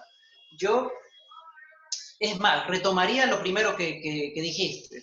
Creo que una idea central como para producir un cambio que vaya justamente a la deconstrucción, que planteaba Marcos, ¿no? Es la mismidad. Entender de que esto de aquí lo tenemos nosotros metidos en nuestra beta cultural. Desde los griegos, desde Aristóteles lo planteó muy claramente, ¿no? A es igual A y B es, digamos, si A viene, se le suma más B, entonces va a ser AB. Si C es, digamos, no quiere ser parte de esta suma, pero quiere agruparse, entonces es el tercero excluido. Absolutamente, todas las formas de identificación vienen de esta concepción de identidad, ¿no? De identidad de lo que es igual a uno, y siempre hay alguien excluido. Entonces yo creo que una forma radical, es decir, una forma que va a la raíz, para cambiar, es replantearnos este tipo de cosas, digamos, algunas muy abstractas y algunas, digamos, muy carnales, ¿no? Que nosotros podamos construir una realidad en donde todos podamos ser otros. Y quizá es imposible, por lo menos yo no sabría cómo generar ese cambio, pero en la medida en el que vayamos, digamos, generando discursos que no sean capacistas, que vayamos generando oportunidades estructurales, no sociales, que impliquen un verdadero cambio, un cambio que le dé oportunidad justamente a todos o a la mayoría. En la medida en que se vaya comprendiendo a todas las formas de exclusión que existen, yo creo que en esa medida, que es una medida por supuesto personal, pero también es una medida que hay que tomar en serio a nivel familiar, a nivel grupal, ¿no? Con los amigos, o sea, este tipo de conversaciones deben de generarse a todo nivel. Yo creo que en esa medida se irá tendiendo hacia ese lugar. Y está toda esta maquinaria que tú nombras muy bien, que está en cambio jalando con todo su poder hacia ese otro lugar, que es el lugar de la mismidad, el lugar de la exclusión, el lugar en donde se nos hace sentir a nosotros como sujetos privilegiados, siendo pauperizados y siendo violentados de muchísimas maneras. Gracias, Hernán. Yo quiero, bueno, entre los temas que han colocado por aquí, Andrés decía acerca de lo importante que es el hábito de la lectura, por supuesto. También depende de qué se lea, ¿no? Como para reflexionar un poco. Jacob y Yajaira comentan algo acerca un poco del tema del miedo que hablaban hace un rato atrás. Efectivamente, el miedo es una respuesta a un estímulo, no es algo que a veces podamos evitar. El miedo prudente es necesario, de alguna manera, porque nos alerta y nos da ciertas pautas para conducirnos de manera adecuada, más no el miedo patológico que nos detiene, que es el que nos guarda en casa, que nos asusta. Alguien por ahí también respondía a lo que había consultado Marco, que según estamos en el mundo de Orwell, según lo que me indica aquí la persona. Ahora, para reflexionar, me encantaría que sean las cosas como dice Marco, nosotros desde esa parte muy positiva, queriendo creer que en realidad va a haber un cambio, que se está generando un cambio ahora, que va a haber un cambio de perspectiva cuando salgamos de aquí, que ya lo estemos viviendo actualmente, que en verdad los parques vayan a ser utilizados de otra manera como se los ha acostumbrado actualmente, que las personas sean un poco más respetuosas con el tema de las medidas y protocolos. Ojalá, yo no tengo la fe así tan amplia al respecto de eso, de que vaya a suceder, pero ojalá que sí. Ahora mi pregunta o mi frase en tal caso para reflexión es, ¿cuánto esperamos del gobierno? ¿Cuánto esperamos de las autoridades? ¿De quién depende o no estar bien? Si yo sé que mi vecino está infringiendo la ley, no lo denuncio, me quedo callada, veo solamente por mí, o soy capaz de ir con mi vecino primero para hablar de la molestia, o lo denuncio, llamo al 911 y lo denuncio inmediatamente, como decía Marquitos, lo que estaba viviendo ahí dentro de su barrio. Qué chévere sería que el gobierno fuera un poco, debería ser, ¿no? Como omnipresente, porque para eso tiene sus municipios y sus sitios y todo esto, ¿no? De saber que si esta persona ya no tiene más opción que de pronto vender alcohol y sabe que eso está generando algo más, como por ejemplo multitudes y cosas por el estilo. ¿Por qué no ir hacia esa persona que tiene ahora ese kiosquito que está generando un malestar a darle otras alternativas de negocio? ¿Por qué no lo hacemos nosotros? ¿Quién estamos esperando que haga eso? ¿Solamente miramos, dejamos que suceda o denunciamos o lo cerramos? ¿De quién depende estar bien? Esa es mi consulta. ¿Y qué tanto queremos cambiar el mundo? ¿Qué tanto queremos cambiar el sistema sin ser conscientes de nuestros cambios necesarios? Queremos cambiar a la sociedad, hacemos la crítica a la sociedad, la crítica del gobierno, la crítica del vecino, pero ¿cuánto nos estamos apuntando hacia nosotros? ¿Cuánto realmente nosotros estamos dispuestos a cambiar para querer que también cambie la sociedad? Porque la sociedad no cambia si nosotros no cambiamos primero esos hábitos, ¿no? O si primero no hacemos conciencia de esos hábitos. Les dejo abierto ese tema ahí. Sí, es un poco lo que te planteé antes, Carol. Yo creo que la gente por lo común, y lo voy a decir con total franqueza, de manera muy directa, ¿no? Muy valiente también. No es que me jacte ser valiente, pero necesita valentía para decir estas cosas. Parte de ese pensamiento que tú estabas mencionando tiene que ver con el hecho de que nos han adoctrinado para que pensemos así. Sí hay una responsabilidad personal, pero no es tan natural como creemos. Cuando alguien me plantea a mí el capitalismo y el comunismo, yo siempre digo que lo más innato sería el capitalismo. Porque es parte de nuestra naturaleza ser egoístas y defendernos. Incluso hay instintos básicos que nos llevan a la conservación. Pero en cambio el socialismo, el comunismo requiere de nosotros otro nivel de participación. Sí está bueno cambiar nosotros. Por ahí está esa frase de Kennedy. Por Dios, hay que analizar, hay que construir. Que no es preguntarle qué hace tu Estado o tu país por ti, sino qué haces tú por tu país. No, a ver, no es tan así. Veamos que por debajo hay unas consignas encubiertas que nos están seteando la cabeza, ¿no? Nos están armando un setting. Por el otro lado está el tema de ¿qué hacemos? ¿Denunciamos? Como decía Marcos, con los vecinos y la licorería. Yo de Marcos me bajo y me compro algo, pero bueno, es problema de él. Ahí está Marcos ya. O sea, ¿denunciamos o qué? ¿Hasta dónde? ¿Cuál es el límite? Por eso hablamos de distanciamiento social. Primero, no es lo mismo hablar de distancia física que distancia social. Tenemos que dejar esto aquí puesto sobre el tapete, ¿no? Le llamamos distanciamiento social, pero es medio caprichosa esa fraseología. No es lo mismo, la distancia física es la que necesitamos, pero el distanciamiento social se venía construyendo hace rato. Es lo que estoy planteando yo durante todo el espacio y insisto en eso. También, Carolaya, lo que tú dices, claro, yo me lo pienso, ¿cuál es el límite? ¿Le denuncio o no denuncio? Al denunciar, ¿le hago bien a 30 personas alrededor? Esta pregunta tuya me gustó muchísimo. ¿Le hago bien a todo el barrio al denunciar porque ese es un foco de contagio o infección, como decía Marcos? ¿O estoy haciendo un ejercicio policial de mi derecho? Estoy llevándolo a un plano medio facho, medio fascista. ¿Cuál es el límite? Vamos a ver. Lo que yo sí puedo sumar a ese análisis, para que ahora Marcos me corrija, de pronto me va a decir eso, no es, mira, los de acá ya. Yo digo que las formas de disciplinamiento social siempre necesitan un enemigo. Repito, las formas de disciplinamiento social siempre han requerido de un enemigo. Terrorismo, los terroristas, y unes a un grupo de seres humanos. Qué sé yo, y hay un montón de ejemplos, pero a veces hay gente que se aprovecha. Es cierto que el terrorismo existe, yo no digo que no. Es cierto que existe el miedo, yo no digo que no. Lo que yo digo es, veamos qué más pasa. Pensemos un poco más allá.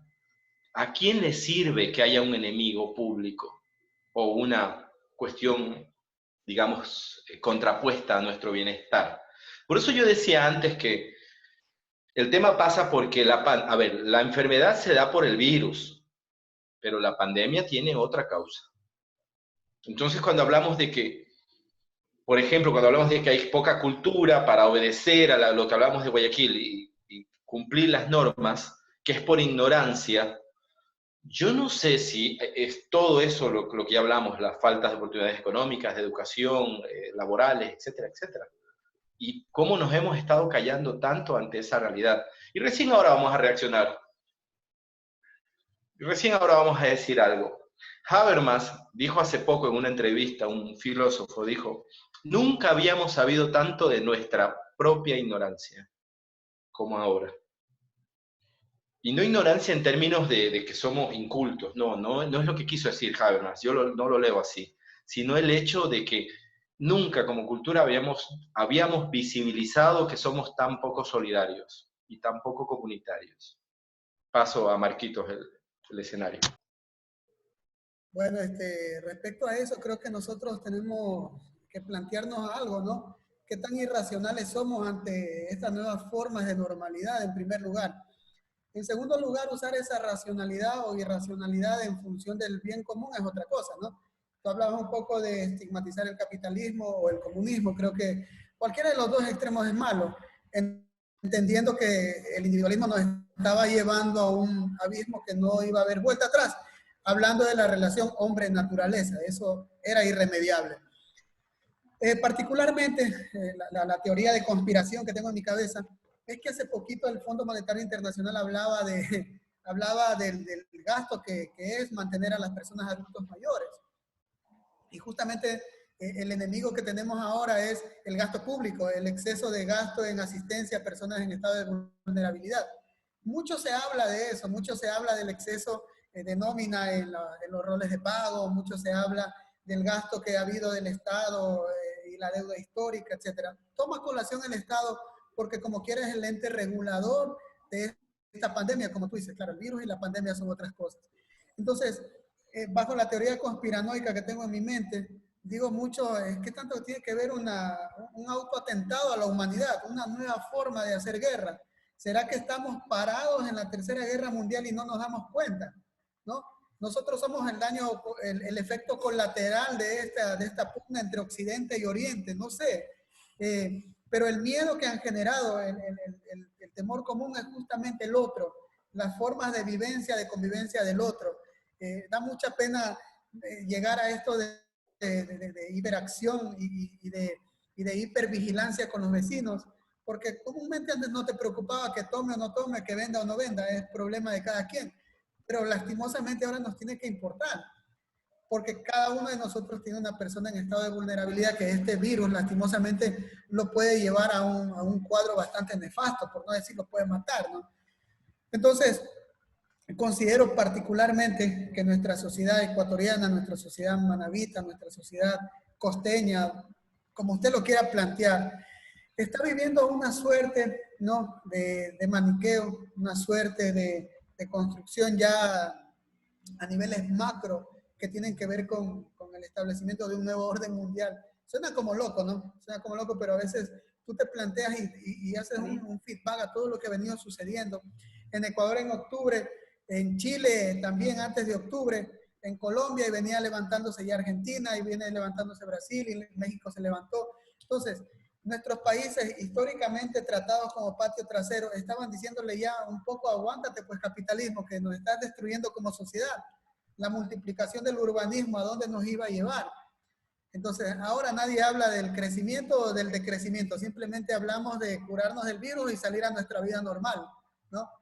Y de consumir, consumamos, abren el aeropuerto y vámonos del país. Lastimosamente, nosotros somos seres irracionales, digo lastimosamente, seres racionales, perdón, que podemos plantearnos una reflexión muy objetiva en torno a lo que está sucediendo.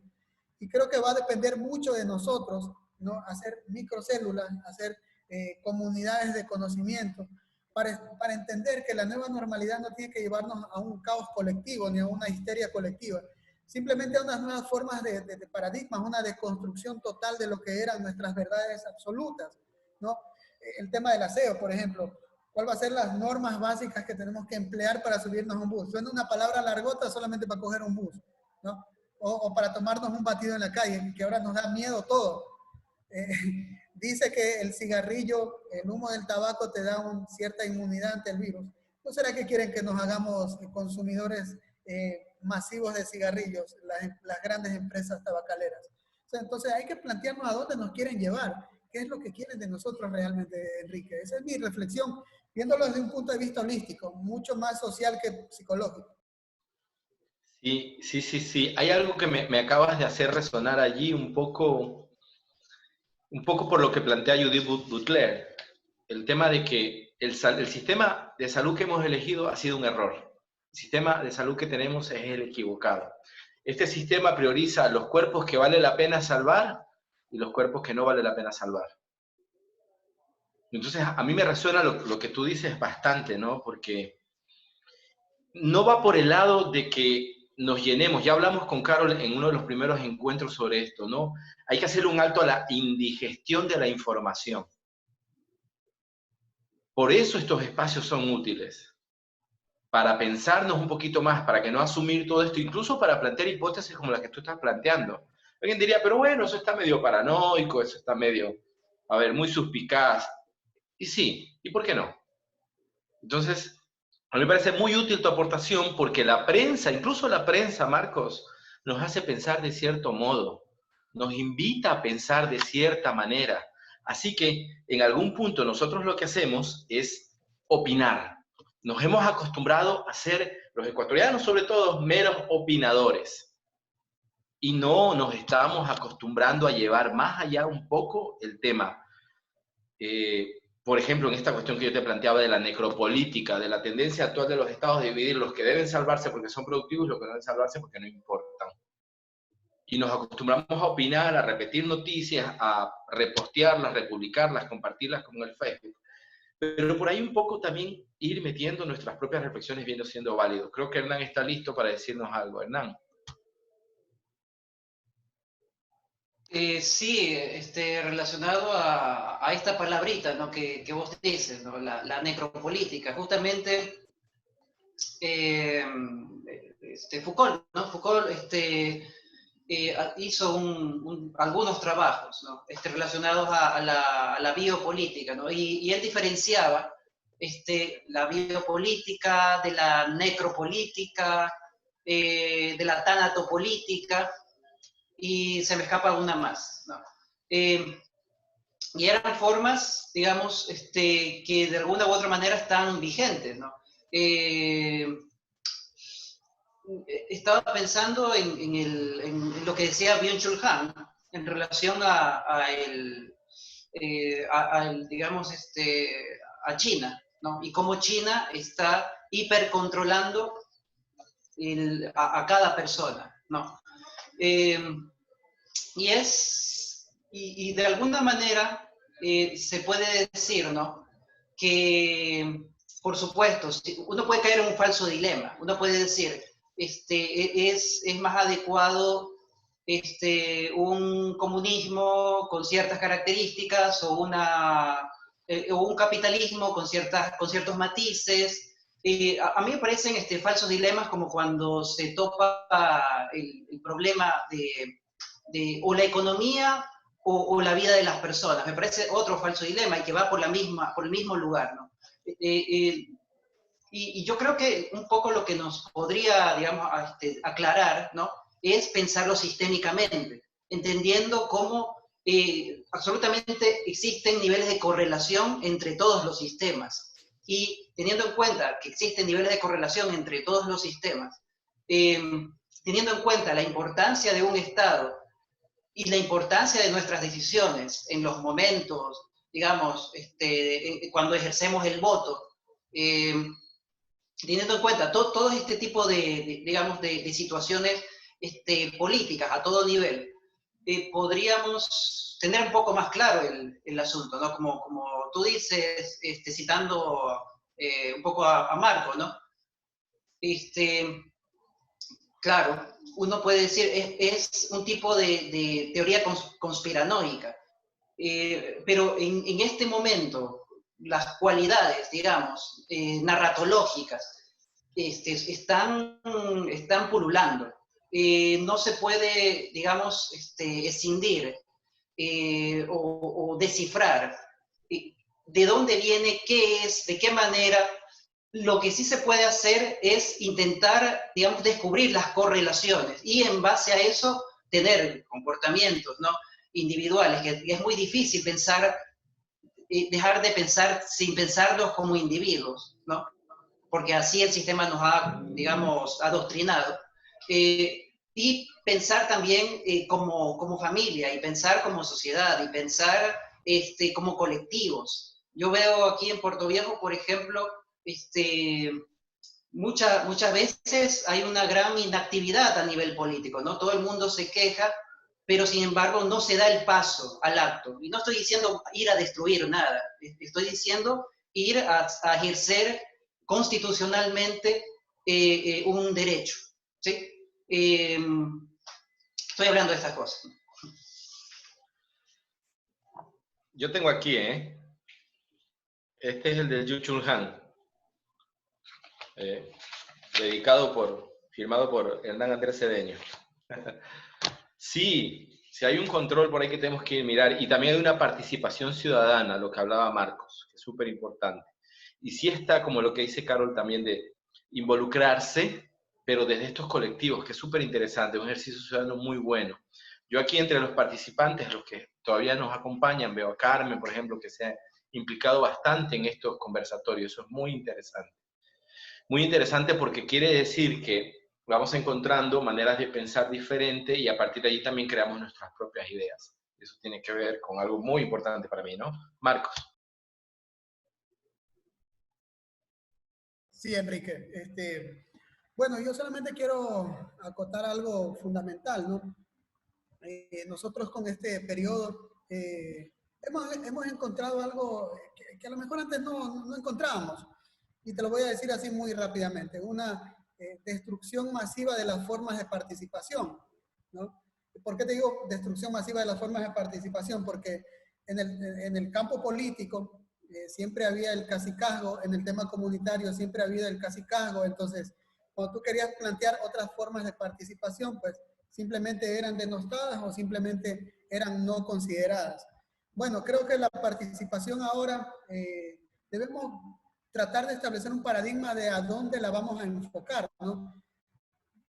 Con la profesión que tengo y el trabajo donde estoy actualmente, da mucho para hablar de este tema, incluso la consideración de las comunidades a participar más activamente en los niveles de gobernanza, que es un poco traído de los cabellos de antes, porque nosotros como ciudadanos siempre esperamos que el Estado sea asistencialista, pero ahora nosotros tenemos que ser corresponsables de las acciones de las autoridades, que ya no son tan autoridades, que ahora va a haber un control social mucho más enmarcado porque va a haber una participación más activa.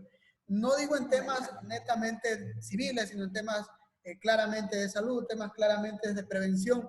Hemos pasado ya de una estigmatización de lo que es la salud paliativa y curativa, perdón, hacia las nuevas formas de salud preventiva. Creo que desde ahí la participación ciudadana, y voy a enfocarme mucho en esto, porque creo que todos debemos considerar una alternativa bastante plausible, que la misma comunidad, el mismo barrio que sirve para observar lo que hace el vecino, puede servir también para organizarse y generar huertos comunitarios, por ejemplo. Generar también espacios de autoayuda. Tú eres una persona que conocedora del tema, igual Carol, considero que Hernán conoce el tema de los grupos de autoayuda. Entonces, si nos sentimos encerrados, nos sentimos bastante vulnerados, busquemos caminos que antes no lo hacíamos. Si antes no le hablábamos al vecino, pues ahora tendremos que hablarle. Dicho de una forma muy sencilla, la participación ciudadana se establece de esta forma, desde el individuo, familia, comunidad, y estableciendo un parámetro mucho más macro, ¿no, Enrique? Lo que tú dices, Marco, es una propuesta. De hecho, yo me estaba pensando, ¿no? ¿Qué voy a decir? ¿Cuáles son mis propuestas, digamos, socialmente construidas?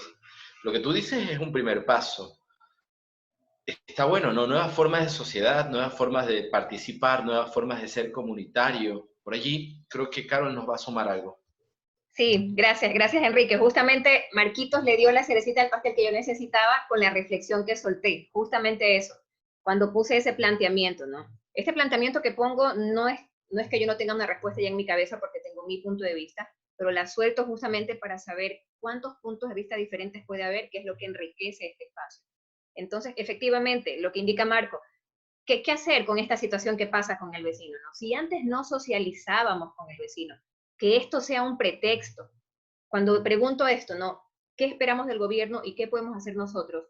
Es un poco diferente a este asunto, ¿no? De, bueno, ¿tú qué vas a hacer por tu país? No, porque sabemos que eso es una propaganda para que nosotros dejemos todo por el gobierno y el gobierno no haga nada por nosotros. Este es un tema diferente, esto es un tema de trabajar por nuestro vecino. Empezamos a trabajar en nosotros, luego empezamos a trabajar para nuestro primer núcleo, que es nuestra familia. Posterior a eso empezamos a trabajar por nuestra avenida, por nuestro barrio, y lo más, ¿cuánto tiempo nos va a tomar trabajar por nuestro barrio? Yo te he contado que estoy haciendo la lectura de cuentos en la vereda para los niños de mi barrio, y que solo por salir a hacer eso, pensando en los niños que no me pueden llamar por teléfono para hacer esta función así con la tecnología, descubrí una realidad social dentro del barrio, donde hay muchos migrantes, muchos niños que están sin mamá, sin papá, con la ropa puesta desde que salieron de su país, que no lo podía haber sabido yo si vivíamos en la normalidad anterior. Entonces, esto de ir conociendo un poco la realidad del vecino y generar este sistema de ayuda social dentro de nuestro primer entorno es básico. Y eso sí quiero dejarles así. Te agradezco, Marco, por haber tocado el tema porque era la respuesta que yo buscaba realmente. Estamos por llegar ya a las 2 horas de participación. Voy a empezar a hacer las despedidas. Igual primero indicando. A ver, Marquitos, aquí nos dejan los datos. Igual para quienes les interese, por favor, revisar en el chat. Están los datos de Marco, sociólogo. ¿Qué fechas importantes se nos vienen antes del Bicentenario? Nos estamos olvidando, 1 de junio, Día del Niño. ¿Cómo vamos a socializar con los niños esta situación actual? Si no pueden ver a sus amiguitos, si estamos con los niños encerrados en casa, si no podemos llevarlos al parque, etcétera, etcétera, etcétera. Entonces, estos temas de aquí pueden revisarlos también si desean en nuestro video anterior que hablamos acerca del arte con Nixon García y Christoph Baumann. Se dejaron algunas propuestas anotadas ahí e indicadas dentro del video que pueden hacer con los niños usando la tecnología, que bueno, es un beneficio para los que tienen este tema tecnológico. 25 de junio, provincialización de Manabí, ¿qué va a pasar con ese feriado? 25 de julio, Fundación de Guayaquil, ¿qué va a pasar con ese feriado? No nos ahoguemos ahorita pensando todavía en ese futuro de estas fechas, que de alguna manera dejan de ser tan importantes como lo que vivimos actualmente. O sea, no importa qué va a pasar el 25 de junio, si no vamos a poder celebrar a Manabí como lo hacíamos anteriormente con alguna feria. No, pensemos que lo importante en este caso va a ser que nuestra salud esté bien, que tengamos que comer, que podamos tener una socialización adecuada con nuestra familia y con las personas cercanas. Como que poder priorizar diferente las cosas, no uno de los subtítulos que teníamos ahora, esa nueva escala de valores. Cómo prioricemos las cosas ahora, yo pienso que es muy subjetivo y de la realidad que cada uno estemos pasando nosotros actualmente aquí. Yo por mi lado me despido. Carol Alarcón Mieles, como les indiqué, a las órdenes igual para lo que necesiten. Enrique, Marquitos, Hernán, les dejo el micrófono también para despedirme. Sí, yo te contradigo. Los niños siempre estuvieron encerrados. Las niñas y los niños siempre han estado encerrados. No es una cosa de ahora. No solo ha ocurrido ahora. Bien, ¿qué significa hospitalidad? Es una palabra antiquísima, una palabra muy antigua, hospitalidad. Ahora puede ser la hospitalidad pensada como el hecho de abrirse ante el otro, ante la otredad. Significa abrirle paso a la otredad. No es la respuesta individual, es la respuesta comunitaria. Hospitalidad significa abrirle paso al otro, a la otra, al semejante, al ser significativo. Vamos a ver si eso es posible. Como yo dije antes, esto es antinatural. Lo otro, lo individualismo, es innato. Pero la respuesta comunitaria requiere un esfuerzo más allá de nuestra propia naturaleza. Dejo eso allí. Hernán o Marcos. Sí, yo no sé qué tan... Vos has leído Maturana, pues, Enrique, ¿no? Justamente Maturana tiene la otra tesis, ¿no? Que él justamente dice, no somos egoístas, ¿cómo es? Somos comunitarios y da algunas razones, digamos, para sostener eso, ¿no? Yo no sé si realmente no estoy ni con lo uno ni con lo otro realmente, ¿no? Porque en mi caso por lo menos yo voy por, digamos, no soy esencialista en el sentido de que no creo que estemos determinados de una forma específica, ¿no? Que haya una esencia que está detrás de, es decir, que haya una naturaleza que nos obligue a actuar de una determinada manera. Podría hablar de, digamos, en los estadios de desarrollo, por supuesto, ahí sí podría hablar, ¿no? Hacer esta lectura, digamos, muy cercana a la que tú haces. Pero me parece que todo es un poco más, todo es muy complejo, todo es muy complejo. Claro.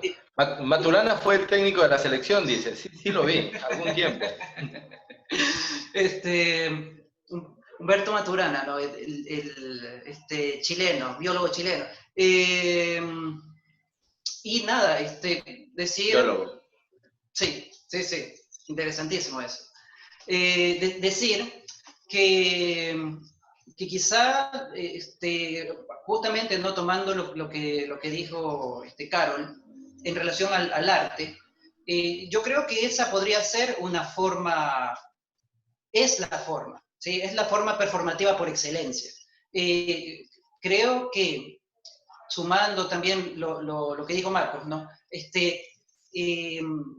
La generación de colectividades, de colectivos, de intereses en común, y la puesta en escena, como lo digo, puesta en escena, ¿no? por la performatividad, de generar otras formas, otras cosmovisiones. Creo que esa es la riqueza.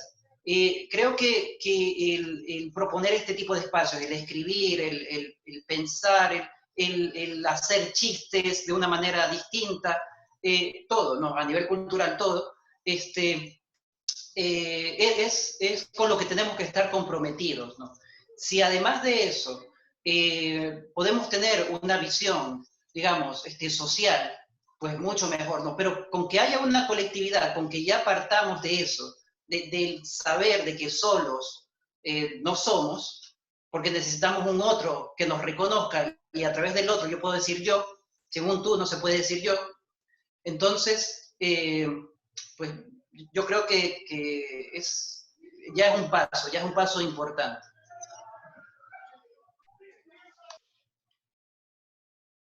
Gracias a todos igual por las reflexiones. Yo espero igual al final que puedan hacer ahí su saludito para las personas que nos han acompañado hasta ahora al final. Yo quiero recordar el tema que tenemos este miércoles 27 para quienes están todavía aquí.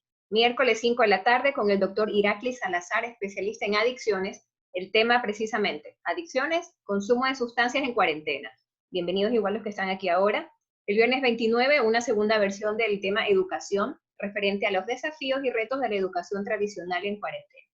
El domingo 31 con la psicóloga clínica Eva Ganchoso, especialista en violencia intrafamiliar, el tema pareja, a veces está bien dejar de hablar, acerca de cuidar el espacio personal, lograr una comunicación efectiva. Y al final vamos a tener el tema de humor como estrategia de afrontamiento psicológico, de las más importantes ahora, conectadas un poco con el arte, con unas invitadas muy, muy especiales también. Así que eso por ahora. Este video que va a quedar luego grabado pueden encontrarlo en mi página de Facebook, se llama Hablemos de Salud Mental, y pueden ver ahí los otros videos que se han cargado de las charlas anteriores que hemos tenido. Gracias por los mensajitos que estoy leyendo por acá. Sí, dice, una pauta, el programa es una pauta para ser mejores vecinos. ¿Sí? Para ser buenos vecinos, primero tenemos que también ser buenos con nosotros como tal, ¿no? Eso básicamente. Y otra cosa, Enrique, aquí nos vamos de pelea luego que cerremos esto, porque yo trabajo con niños un montón y no están encerrados los niños, no están encerrados, mira, ya vamos a hablar de ese tema después. Y esta opinión no es mía, es de Tonucci, de hecho, un pedagogo italiano. Él dice Bueno, que siempre... pásame el dato de Tonucci para discutirlo con Te lo Tonucci. lea, capaz te hace falta.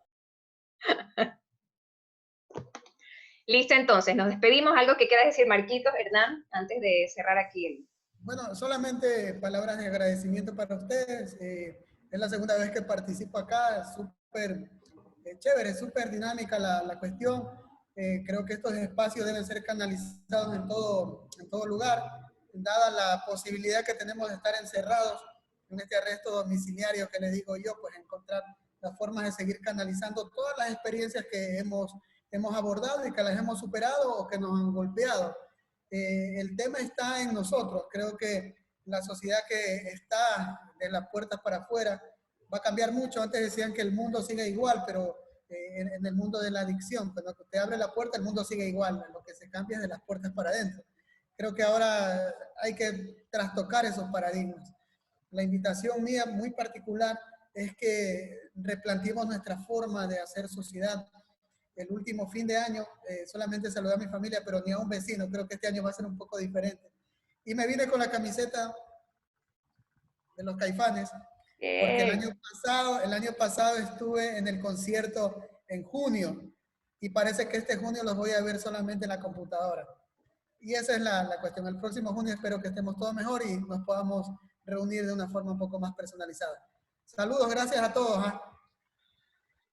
Buenísimo. Yo despedirme de Carmen, de Ángel, de Jacob Cedeño, Marixa, Daniel, que hasta ahora siguió, buenazo, Evelyn Torres, aunque no sé el nombre exacto, Dianita, que siempre está aquí, Laura Flores, Iván Vera, Javier, Edith, Gibson, Julie, Yajaira, Roxana Gavilanes, desde Calceta, Roxana, muchas gracias, Renata Pérez, María Inés.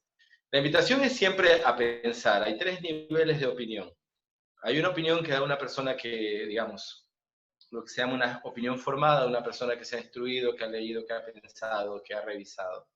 Hay una opinión informada de una persona que intenta orientarse en función de ciertas cuestiones y hay opiniones en común, ¿no? Y esa es la de cualquier persona. Seguimos pensando. Gracias, gracias. Nos despedimos. Ya me dejó Marquitos, precisa esa camisa que se ha puesto de Caifanes. Afuera nadie es nada y solo adentro. Se me viene esa canción. Saludos de Puerto Viejo. Gracias, mi querido Hernán, Marquitos, Enrique, todos los que han estado aquí presentes. Nos vemos el miércoles, 5 de la tarde. Gracias a todos. Gracias, Pasen bonito. gracias.